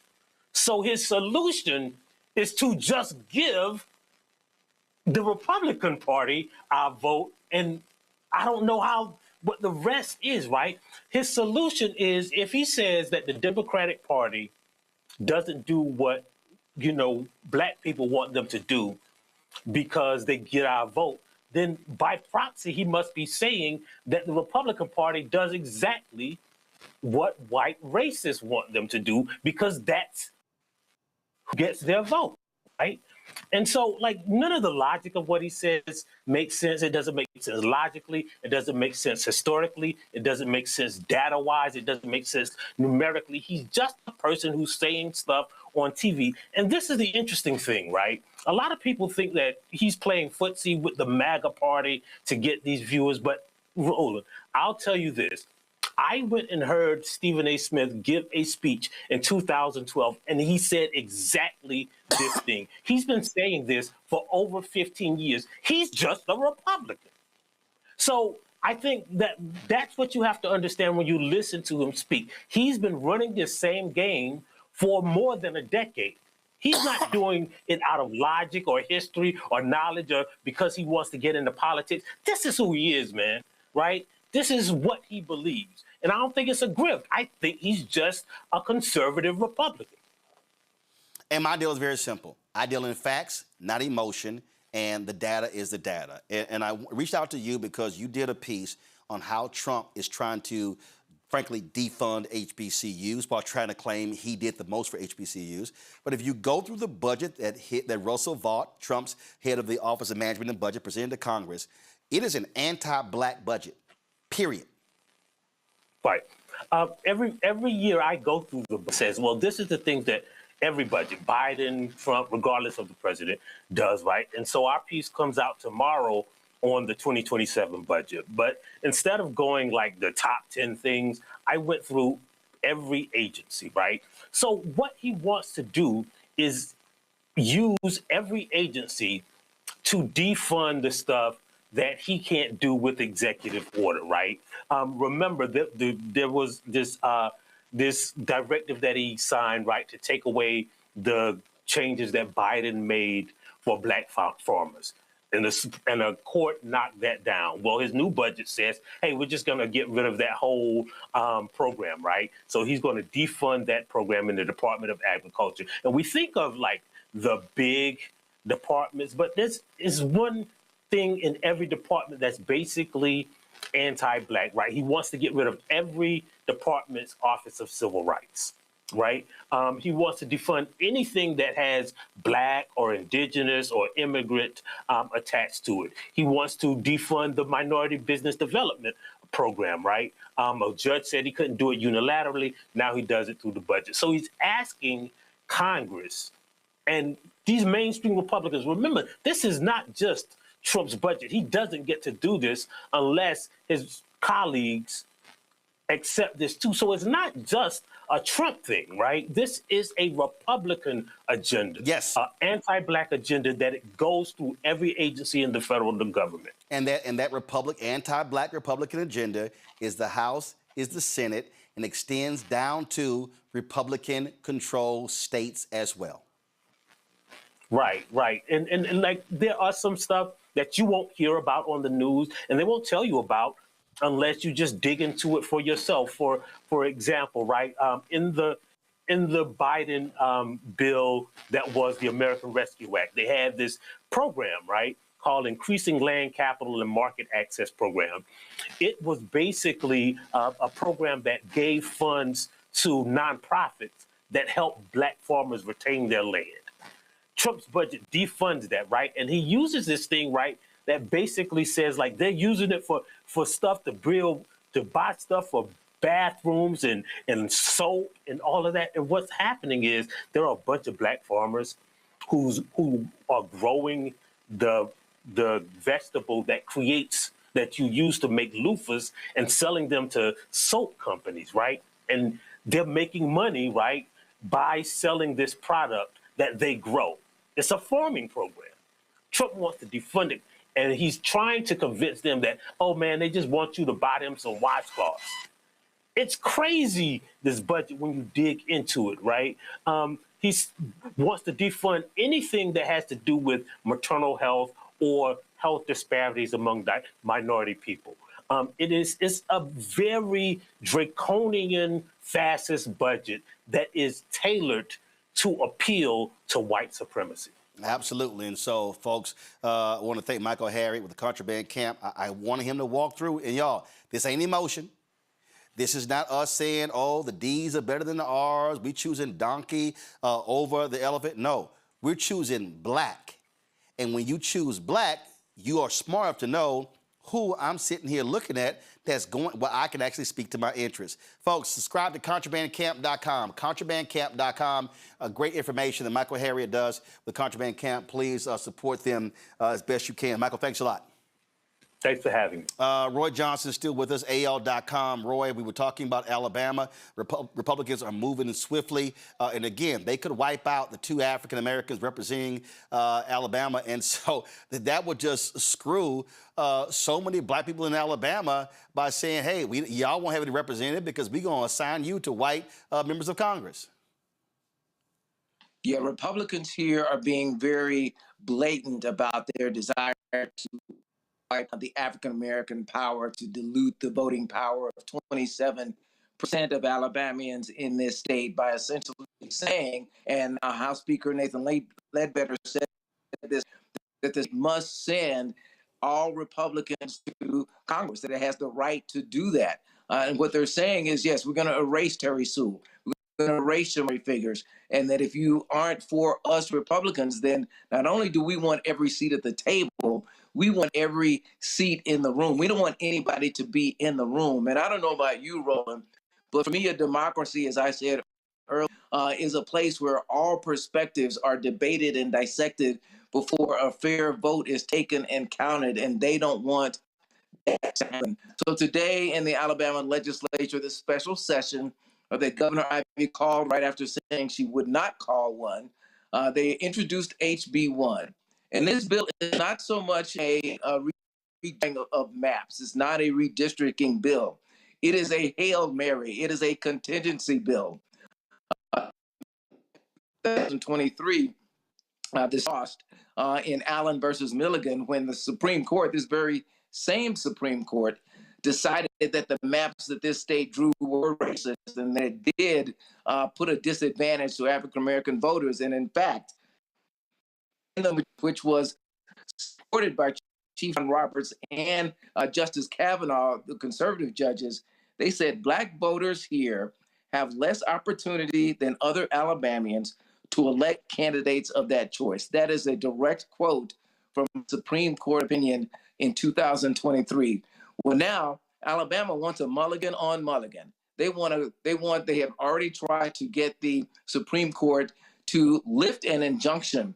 They sent an injunction down that is preventing the state from redrawing its maps until after the 2030 census. And so they've sent a Hail Mary asking the court to override that injunction. And even though in this current ruling, in the Louisiana ruling, the majority opinion, Samuel Alioto said, this ruling did not overrule Mulligan. It did not overrule that case at all. Despite that, Alabama's trying, and they tossed out a Hail Mary, and this bill would allow for a special call. The primaries here are May 19th. So they're trying to create a bill that, in case the Supreme Court grants their Hail Mary to lift this injunction, that they're able to introduce a special action after the primary. Totally nullify the primary. Yep. Would cost voters hundreds, not millions of dollars. And all this is being done in this compact time frame when elections are being held this month, and of course the general election in the fall. So Republicans here are very, very clear about what they want, and they want to send all Republicans to Congress as soon as possible. Absolutely. Roy Johnson, AL.com. Was really appreciate it. Thanks a bunch. I'm going to go to my panel. Then Danielle Ayers, I'm coming to you real quick. Scott, this is real simple. Roy talked about the Hail Mary, Alabama. That's what they did in Louisiana. They lost the case in Louisiana. To the Supreme Court. They tried to bring it back to Supreme Court. The Supreme Court said no, and then they came up with another way of doing it. Filed the Khaled case, and then they got exactly what they wanted 2 years later. Yeah, exactly. And now they've suspended elections, or these primaries, until they can redo the map in Louisiana. These are just affirmative acts. That it's not sleight of hand. They're just coming hard because they're embracing themselves with, and this is the stupidity, I must say, of the Supreme Court. The Supreme Court had to know what they were doing. Of course they did. Because they said, well, pardon me? Yeah, of course they did. Because when you say, well, it's reverse discrimination to draw these districts by race, but you can do it by political affiliation because that's race neutral. Well, voting patterns are not race neutral. They're rooted in race. Historically, we know what the numbers say about white people voting for white people, black people voting for black people, although black people also, as you say, are pretty smart with their vote. They vote their interests, right? But if you know all of that's true, then you're talking out of both sides of your mouth. You can't believe that drawing districts by politics or political preference is going to get you a fair map. Yeah. It's against human nature. Yeah. But if you don't think that black people are human or brown people should have an equal opportunity to create a district where you're going to have black representation, then you're going to get this, because that's a conservative think piece, but it's a conservative lie. Yeah. And it's lying about reverse discrimination. I need quick answers from Thelma and Omekongo. I got two guests coming up. One I got to get to very quickly. Thelma, the Supreme Court, listen, they're not impartial. They are doing the bidding of the Republican Party, pure and simple. And this is exactly what the Federalist Society wanted when they got these people on the court. Let's draw to the fact that there's a information that has come out that they allegedly had dinner with Donald Trump the night before this ruling came out, and the 3 liberals was left off of the invitee list. So we knew this was going to happen when Trump was able to pack the court with these incompetent Supreme Court justices that he was able to put into play. So right now, we have to actually strategize and make sure that when November comes, we're able to put a dent in some of the damage that he's caused, because we know that there are 2 Supreme Court justices that are likely to go out. Likely. And one look like us that ain't us. So if we're going to make sure that we get to control, we do have to look at how the Republicans have operated, reverse uno them, and then capitalize in November so that we get to control who is going to be the next 2 Supreme Court justices that we can then equalize to undo the damage that they have caused. Omekongo, bottom line is this here. Again, if you don't vote, you don't control who wins the United States Senate, and that's who confirms or picks Supreme Court justices. And so folks got to understand, voting impacts all of this. You cannot talk about advancing an agenda if you ignore the part that voting states. Real quick. The great Bayard Rustin said, they protested because they didn't have the right to vote. And he said in 1979, when you have the right to vote, you don't have to protest. We need a combination of both. And with the voting being the most important part, the voting is the most important aspect and most powerful aspect of protesting that we have today. And without that, we're finished. Bottom line. Let me bring up Reverend Dr. Danielle Ayers. She's co-director of the Black Faith Coalition in Texas. Danielle, y'all have been talking about doing Freedom Summer, and I just fundamentally believe we must have Freedom Summer in every single southern state in this country.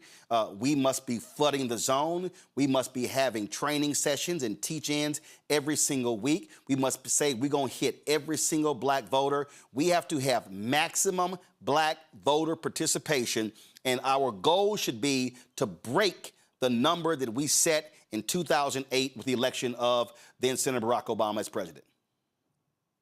Yeah, thank you so much for this opportunity. I want to first give a shout out to my senior pastor, Frederick Douglass Haynes III, Reverend Dr. Frederick Douglass Haynes III, Senior Pastor French U.S., will also have the privilege of serving as the pastor of justice, but also co-directing the Black Faith Coalition. So for us, Freedom Summer 2.0 is a tool or a tactic in our larger toolbox where we are looking to build Black political power throughout the state of Texas. So for Freedom Summer 2.0, while it is in the legacy of 64 Freedom Summer, which was access to the ballot box, right?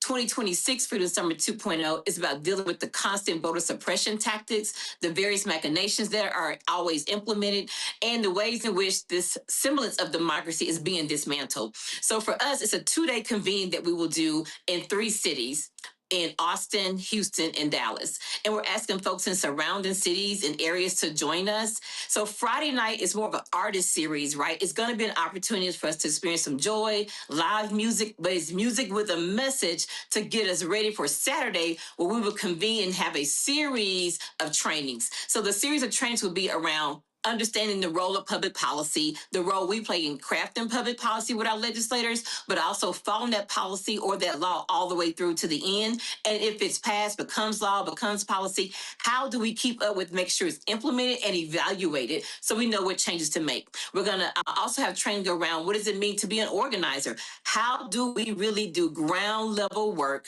to get one-on-ones, to really get people connected and engaged to the entire political ecosystem and all the voting voting, certainly voting is a big part of that, but also what does it mean to run for local office? How do we prepare people to run at the very local levels? Because that is also where we have to make sure we show up and vote all the way down the ballot, because we have to make sure we have folks in office at the local levels as well, and not just focus on the federal level. So it's going to be around organizing. It's also going to be around how do we train, how do we do messaging? How do we make sure we are all learning some common lens, common language, so we all know what we're talking about and where we're going. So it also, because it's Black Faith Coalition, we will also have opportunities for senior pastors, clergy, or just people of faith to understand what does it mean to live out your faith in public life. What does sacred text tell us in terms of how do we use our voice in the public square? Why you need to go down to city council meetings, and why you need to serve on boards and commissions in your local city. So we're looking to really have various types of targeted training to equip people to understand voting season and after voting season. And so part of our North Star is going to be, while we're doing these trainings, how are we building a policy agenda for the 90th Texas legislative session? We're already meeting with some of our legislators. Some of them have been appointed to committees. So we're already talking about what we want to see them do by way of policy and law at the 90th session. So part of this is, how do we see ourselves as part of a larger ecosystem, voting, serving on commissions and boards, running for local office.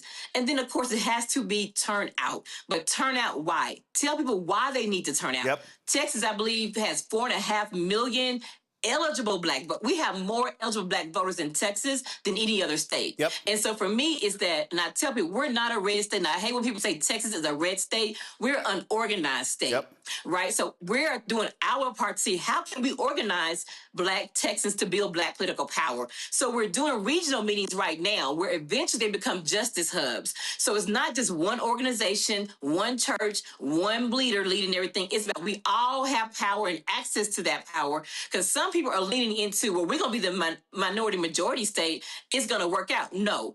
Demographics do not win political power. Organized people do. Yep. So our goal is to go to these various regions, Central Texas, North Texas, and East Texas is where we're starting, but we plan to span out. We have people in West Texas reaching out saying, can you come out to Abilene and help us organize? So for us, it's about building power at the very basic level, but having it regionally, because some folks have regional things in common they need to connect with. We have to move beyond this isolation, being solo, trying to be the only one, but to really pull our resources together, organize in a way that builds power, builds capacity, so this can then be pushed out to other states to do the same thing. What is Freedom Summer 2.0 for us is very, very critical that people connect and engage and get the training and education, cultural civic literacy. We have to do that. Because many times people are Go ahead. First of all, I got to go to my next guest. What is the website if people want more information? So the best place to find us right now is going to be follow us on Instagram at Black Faith Coalition. All the information and details are there. The link is there. The link tree is there to sign up, get connected, get engaged, and get all the information to be connected with Freedom Summer and beyond. All right, then.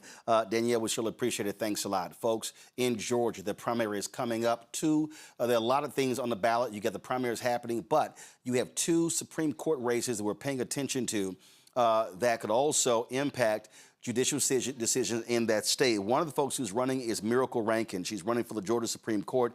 And folks, understand, Georgia has this weird law that if a Supreme Court justice resigns, then they appoint someone and it invalidates the election. That's insane to me. Miracle is running. Miracle, she joins us right now. We just saw the special election ahead in Georgia where there were 2 Democrats elected from the Public Service Commission. That shocked a lot of people. And so at the end of the day, you're going to need a massive turnout in order to beat the Republican in this race. Walk us through and explain to people, because I've been yelling this for years, why it's important for us not to ignore state Supreme Court races. Yeah, thank you so much for having me, and good evening, everyone. I'm Miracle Rankin, and I'm running for the Georgia Supreme Court.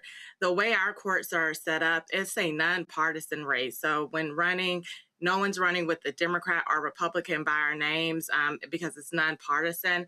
And the way that we win is just making sure that people understand what's at stake on our state's highest court. I think one of the things that we have seen that has been, discussed is the implications and what happens when certain rights are taken or stripped away at the federal level and is sent back to the states to decide. So, there are 3 branches of government and 1 branch is the court. So a lot of times the Supreme Courts of various states will ultimately handle some of these issues. And so it's extremely important now more than ever that we understand who actually is serving on our state's highest court. And in Georgia, the electorate has a unique opportunity this session. Voting is happening right now to actually vote on who they want to serve on our state's highest court. So I've been telling folks, do your research the candidates and what they have to bring to the office, because the more you know, the better informed you are about the decisions that you will ultimately make. And then also just make sure that you amplify and spread the message about the importance of what the court does and the decisions that they make. And the reality is this here, you do not run as nonpartisan, but the reality is conservatives dominate the Georgia Supreme Court. You have folks who've been nominated in the past as well. And so, although it's nonpartisan, you do have folks who, frankly, on different sides. And we saw in Wisconsin, granted, there they have partisan races. We saw what happened when that Supreme Court is now flipped 5-2, Democrat to Republican or progressive to conservative. We saw how the judicial rulings changed in North Carolina when Democrats controlled the Supreme Court there, when Sherry Beasley was the Chief Justice. We saw they ruled against racial gerrymandering, ruled against political gerrymandering. And so they balanced out what was happening. So because the Supreme Court has already said they have no place with political gerrymandering. It's really left up to the states. That's where state Supreme Courts are critical when it comes to rulings in the state. I absolutely agree that the state Supreme Courts are very critical, and the court should not be a political body from the perspective of judges are acting like politicians in robes. That's the importance of having an independent judiciary that will focus on following the laws of the state and interpreting the state's constitution. So that's why it's essential that now more than ever that we know that the individuals that are on our Supreme Court are not leaning conservative. We need a balanced court, a court that can protect all Georgians and ensure that we have equal justice under the law. Growing up, that's something that I heard all the time. But then when I became a lawyer, I realized the importance of it not just being a saying, but something that is actually applied. And the Supreme Court is that last line in the state that applies that equal justice under the law for all Georgians and ensures that our Constitution protects those vital rights that we have. I believe that the right to vote is a vital right. And so it is important that we have a Supreme Court where we understand what their beliefs are and what the justices believe on these particular topics. The folks at votemax.org had this story. It said, blow to Voting Rights Act amplifies stakes of Georgia Supreme Court elections. And we are seeing tremendous amounts of energy where people have been angered by this decision. And so how have you made the Supreme Court decision, the federal Supreme Court decision, how have you made that a part of your campaign in terms of how you're talking to people? Because there are many activists who have been calling for a state Voting Rights Act. I will say that even before the Calais decision came down, one thing that has been very important to me is the access to the ballot and the right to vote. I was talking to a young man when I was going around just meeting people, and he said, how do I explain to my little mentees who say that my vote has no importance? It doesn't matter if I vote or not. How do I explain to them the importance of actually showing up for your state and local elections? And before the Calais decision even came down, I just reminded him, I said, our people fought for this right, the right to have this sacred opportunity to participate in elections. And I think what we see from the federal level now more than ever, that if it wasn't something that was such an important right for us to have the right to vote, people wouldn't be attacking it so hard. And so it's always been a part of my personal belief system that the access to the ballot and the right to vote is very important, very sacred. And so I've just been continuing to spread that message of it's important that we all exercise our right to vote and we vote the entire ballot. Someone mentioned the importance of going down the ballot. For a lot of races, what we see is that people know who's running for the president, or they know who's running for governor or for Congress. It is rare that individuals in a state even know who serves on the Supreme Court. If you go and poll people and say, give us the name of one sitting Supreme Court justice in your state, they probably won't be able to do that. Yep. Let alone do people typically know who's even running for the Supreme Court in a contested race. So education has been pivotal and it has been key, and just making sure that we inform the electorate that your vote matters, your vote counts, and this is an opportunity to shape what Georgia looks like for future generations to come. VotesMag.com said this here: no justice on the Georgia Supreme Court has lost an election in more than 100 years. That is in part the product of an election system that shields judges from competition, limits voter turnout, and today has left this swing state with a high court dominated by GOP appointees. Now, here's the thing right here that I need everybody, folks who are watching the show, to understand. Miracle, we often complain about gerrymandering. We often complain about how these things are set. Your race is statewide. So it is. So there's no gerrymandering. This is all about who's going to get the most votes. And so if black folks have a massive voter turnout in Georgia, that paves the way for you to achieve victory. And so I need folks in Georgia to realize this ain't no gerrymander. This ain't no, well, you know, I can't. No, this is a statewide race, and this can actually happen. History can be made if we maximize our turnout on primary day. Yes. Yes, I absolutely agree with you. People have asked me, why am I running? Right now, we are living in very unprecedented times. And at the federal level, we're seeing more and more things being taken away and being sent back to the states. And when you're living in unprecedented times, you need bold, new leaders with new voices who are willing to stand up for the rule of law and the Constitution being fairly applied. And you're right, the people in our state get the opportunity. Every person has a vote that is an eligible voter in our state, and you get to make that decision of what you want your Supreme Court to look like. So that's why I say it's so important just to make sure that we have these conversations to educate the electorate on the importance of voting in this race, and ensuring that, you know, tell a friend to tell a friend, put it in your group chats, tell your sororities, tell your fraternities that it's important that we get the vote, get out and we vote in this particular election. My election's not in November. It's happening right now. Yep. It's in May.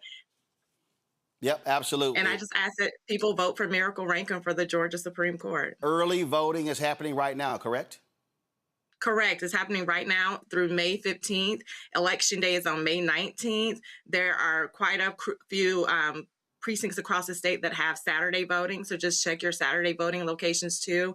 I was able to vote this weekend with my family. It literally took 8 minutes. So I would say, please, you know, exercise your right to vote and do it early. Make your voting plan. Absolutely. Okay. So again, folks, I'm gonna pull up this. So listen, there are two folks. This is a photo here. Go back to my iPad. Right here. So y'all, two folks. If y'all in Georgia, I want y'all to vote. Cast your vote for Miracle Rankin and Jen Jordan. Those two are running for the Supreme Court in Georgia. Make history, y'all. Make history in Georgia. An incumbent is not lost in 100 years. Break that sucker right now. Again, cast your ballots in Georgia for Miracle Rankin and Jen Jordan for the Georgia Supreme Court. Miracle, we certainly appreciate it. Good luck in your race.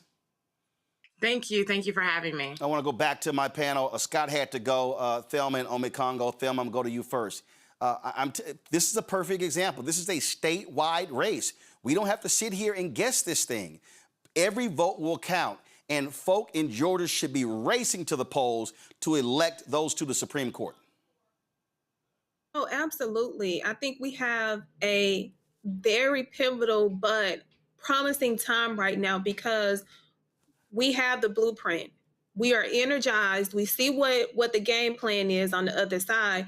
And it's up for us to go in and score the winning shot. And the winning shot is for us to mobilize and go out and vote because our vote counts. So if anyone is sitting out there saying that your vote does not make a difference, it does. And we're seeing it today, modern day. We are seeing that our votes matter. They mattered before, and we're seeing the results of us not capitalizing and really going out and making sure our voices are heard. But right now is a very pivotal time. We have nothing to lose. We have everything to gain. So sitting on the couch is not an excuse. It is not the time. The time now is to go out and vote right, and vote right away, because we cannot sit on the sidelines and allow anything to get in a way or distract us from our goal, because we see what they're doing. We see it. It's in 4K. We don't need no other proof. The proof is been written. We just got to go and rewrite it by voting. Congo, I'm telling you, I need us to understand. We saw it already in Georgia with those 2 Public Service Commission seats. Republicans were shocked when they lost those 2 seats. 2 Democrats won, including a sister. They'll be shocked here. In fact, Isaac Hayes put out, there was a graphic he actually posted on my social media, and he showed how 800,000 to 1 million black folks have not voted in the last 2 elections. That's crazy. In Georgia. You got black power, but you don't use it. Yeah, the power just can't be with the film industry and Tyler Perry, and people just talk about that's where the black power is. The black power is in the voting. And I think if there's one takeaway I got from tonight, and I've been getting this from all of your shows recently, is that we need to stop being so personality driven as it relates to voting and focus on being policy driven. Like, and it starts with these courts. I mean, the laws that they are making, whether we're talking about, abortion rights, affirmative action, and so on and so forth, it all comes from the courts. And so if we just vote with a strategic mind towards who's going to be on these judicial ballots, it's really going to help us become more educated and more informed about the actual politicians that we need to be putting in office. So we don't start saying, well, I don't like what Hillary did to Obama, so I'm not going to vote. Like that type of ridiculous mindset that makes people stay home or not exercise their power. Those Isaac Hayes III stats about Georgia is disgusting, in a state like that, with all of the work that Stacey Abrams and others have done. And so I'm so glad you had the sister on tonight, because where else are we going to see her? MS Now, like all of these other networks, they're not doing it. We have the power, but power not actualized is just as bad as not having the power at all. This is what Isaac Hayes had posted on his social media. 900,000 to 1.1 million eligible black Georgians did not vote. The 2018 governor's race was decided by 54,723 votes. The 2022 governor's race was decided by 191,581 votes. Y'all, 900,000 to 1.1 million black people did not vote. In 2024, North Carolina, Donald Trump won that state by 160,000 votes. Some 600,000 black people did not vote in North Carolina in 2024. Now, if you want to understand, again, and I keep telling y'all, if you want to understand what happens when we turn out, what happens when we vote, I go to 2008. This was for the New York Times. Total turnout in 2008 was about the same as it was in 2004, about 64% of voting age citizens. It said, but with Barack Obama on the ballot, the makeup of the 131 million who voted last year was markedly different. While the number of non-Hispanic white voters remained roughly the same, 2 million more blacks, 2 million more Latinos, and 600,000 more Asians turned out. Compared with 2004, the voting rate for black, Asian, and Hispanic voters increased by about 4 percentage points. The rate for whites declined by 1 percentage point. What have I been telling y'all? When white voters are here and we go here, we can win. Y'all, it said it increased by 4 points. Not 10, not 15, not 20, 4 points. So if you sit here, look at this here. They said turnout varied widely by state. a high of 75% in Minnesota to 52% in Utah. This 70% turnout total in Maryland, Mississippi, Maryland black, Mississippi black, Missouri, Nevada, Ohio, South Carolina, turnout among blacks surpassed 70%. What have I been saying? Why do y'all now understand why I keep saying 70% should be the minimum? The difference between 55% and 70% is huge. Now, look at this here. 2004, according to the census, barely 60% of eligible blacks voted. In 2008, nearly 65% did, as did 60% of the white voting age citizens. But when the data later came out, it showed that black people turned out at a higher percentage than whites. Y'all, that's 5 percentage points. That's how this thing changes. Now, let me go back down here. It says, but one of the biggest changes was the gap between black and white participation. In 2004, the rate of black voter registration was 10 percentage points below that of whites. Last year, it narrowed to 4 percentage points. Of the 206 million citizens 18 and older, 71% were registered to vote. Among those who were registered, 90% voted in 2008. Now listen to this. Tom File, a voting analyst with the Census Bureau, said the turnout among blacks ages 18 to 24 increased 8% from 2004 to 55%. Y'all, 18 to 24 at 55%? That helped drive the overall turnout in that group to 49%, still lower than among older eligible voters. What is that saying? Young people, Gen Z, Gen Alpha, stop bitching and moaning about older politicians and people voting for older folk, because guess what? Older people vote. If y'all vote y'all numbers, y'all can absolutely wipe out folks at the ballot box. But what did it just say? 71% were registered, of the 206 million citizens 18 and older, 71% were registered to vote. Among those who registered, 90% voted in 2008.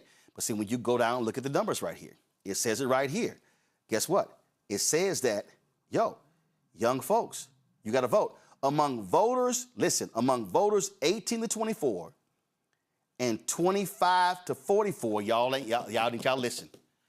I need y'all to listen. Among voters 18 to 24 and 25 to 44, blacks voted at a higher rate than whites in 2008.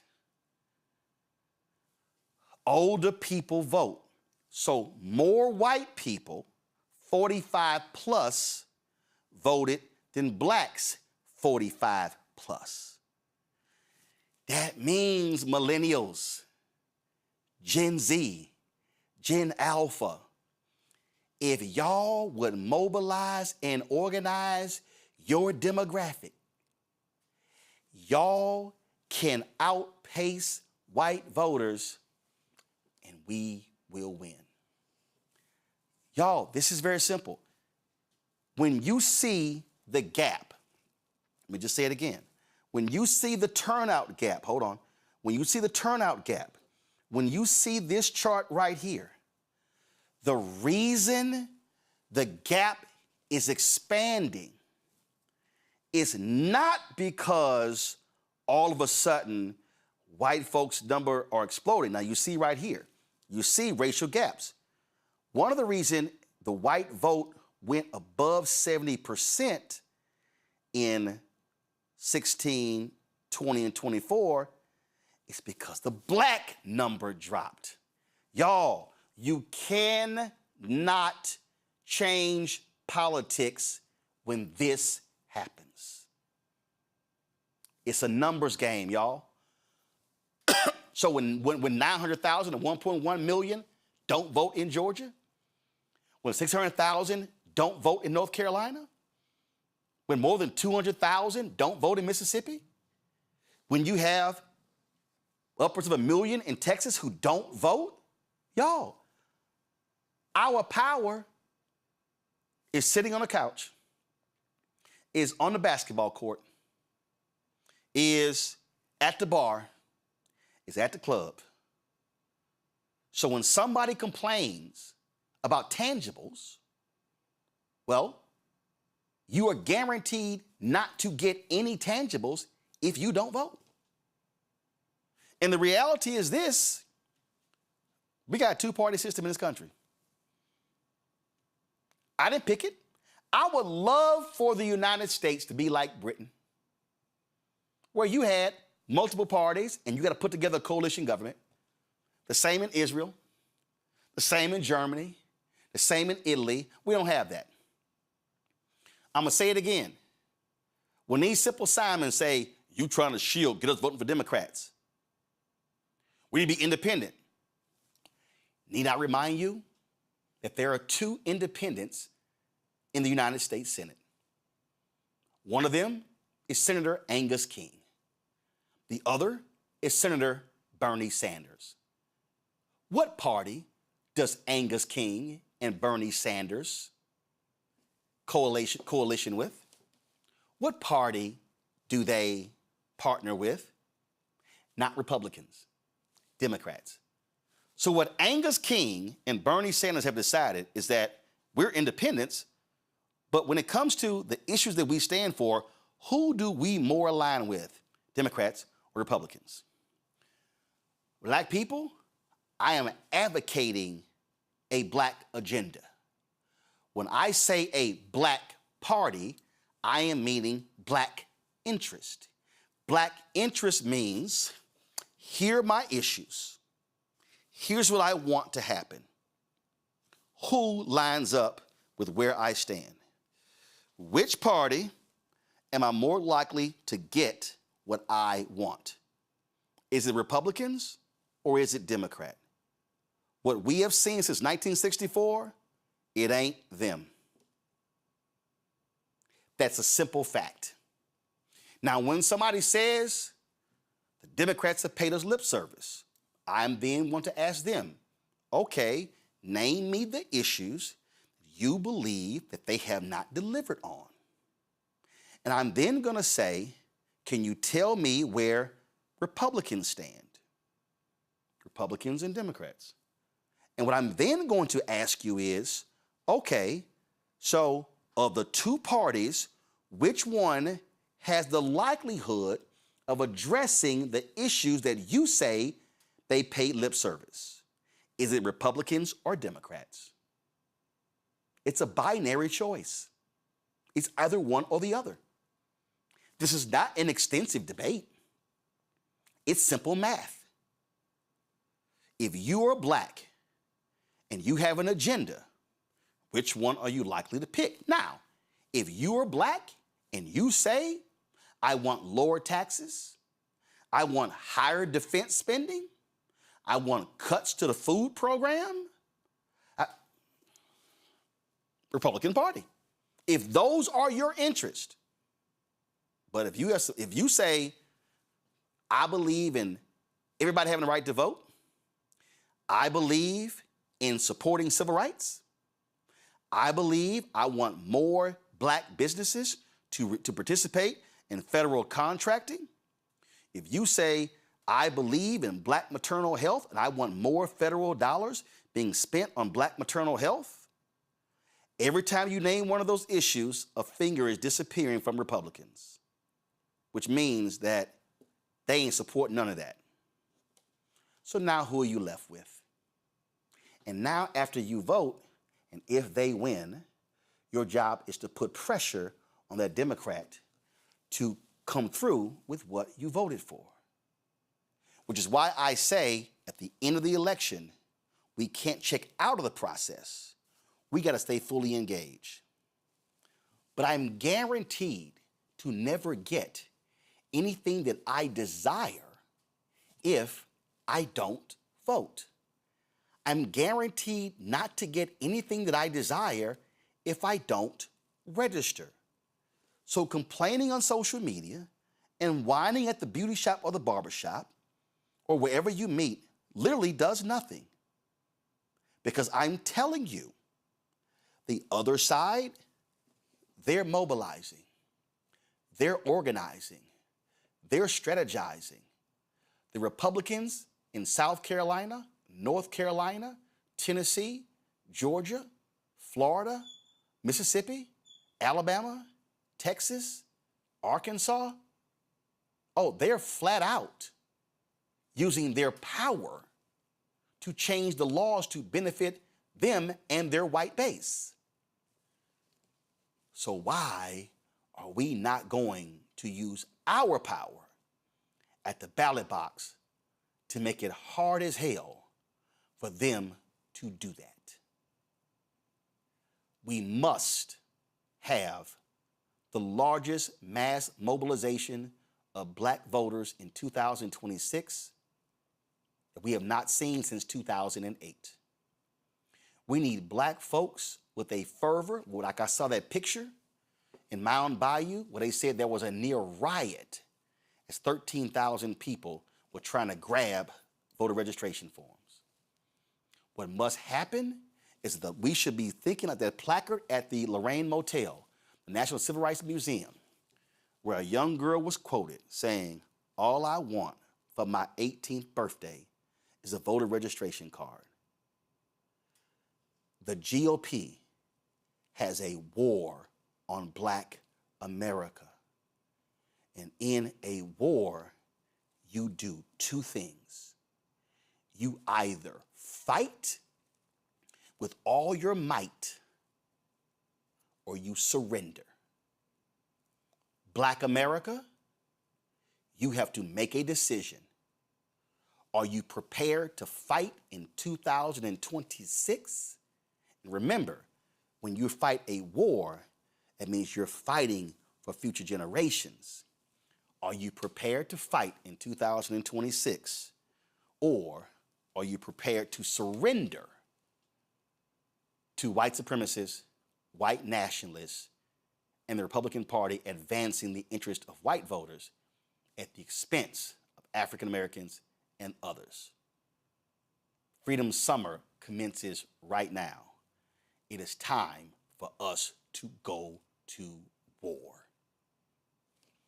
Omi Congo, I appreciate it. Thelma, I appreciate it. Scott, I appreciate it as well. Let me thank all of the guests we had on today's show. This will not be the last time we have these conversations. We're going to continue to educate y'all. Today they had a protest in New Orleans. Tomorrow, Win with Black Men is having their call. Also, folks, do me a favor.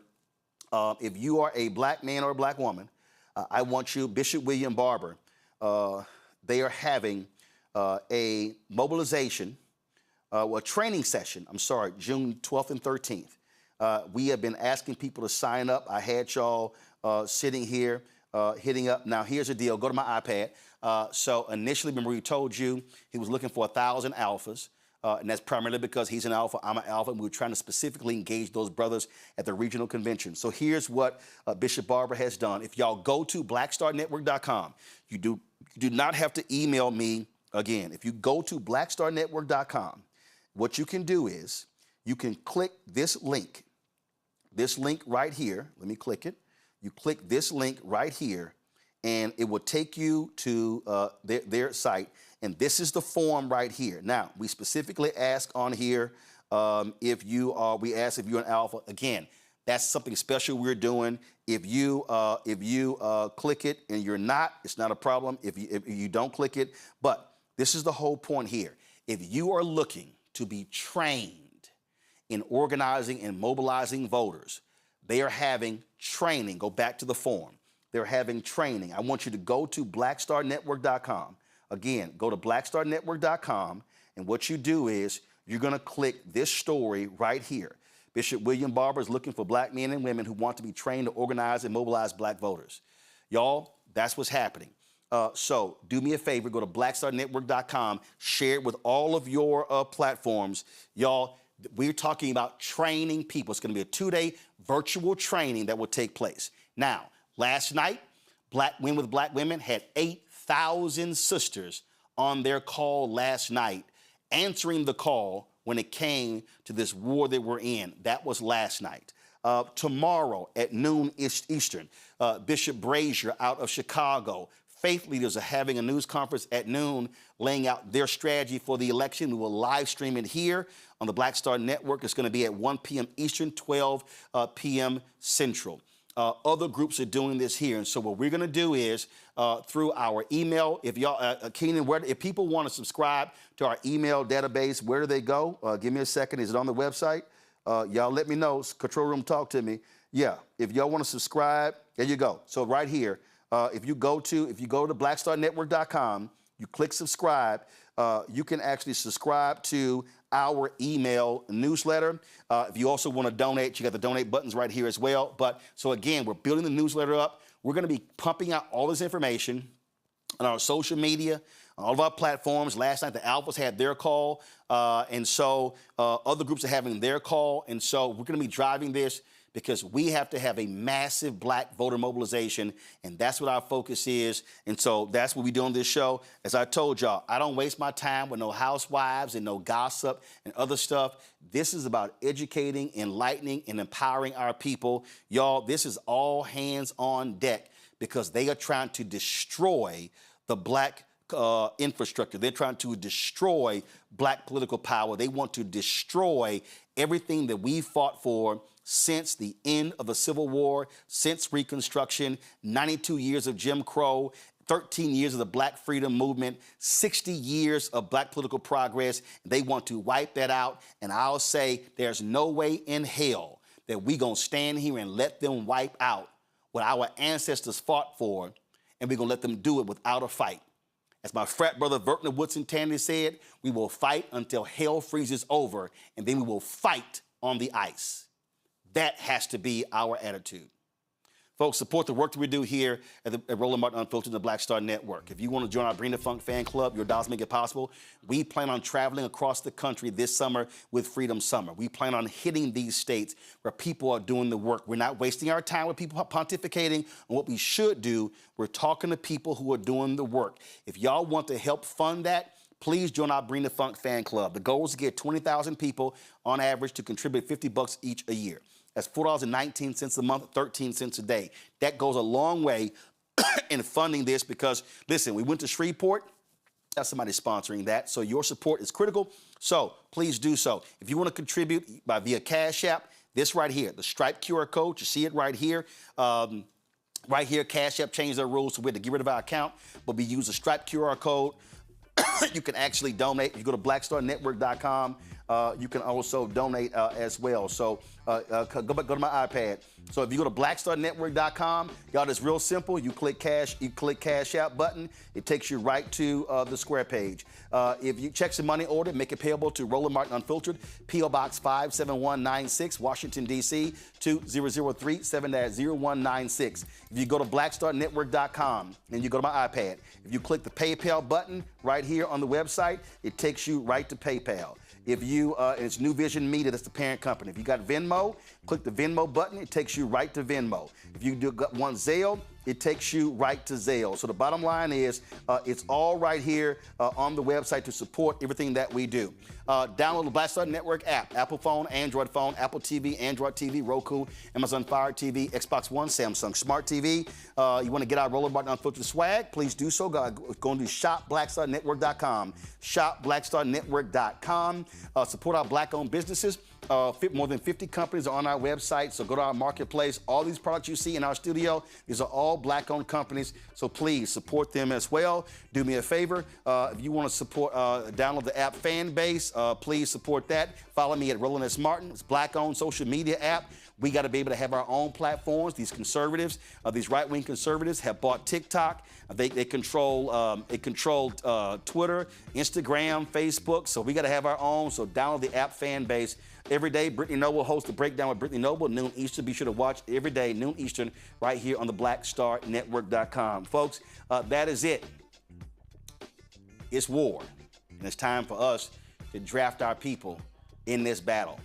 Folks, I'll see y'all tomorrow right here on Roland Martin Unfiltered on the Black Star Network. Holla!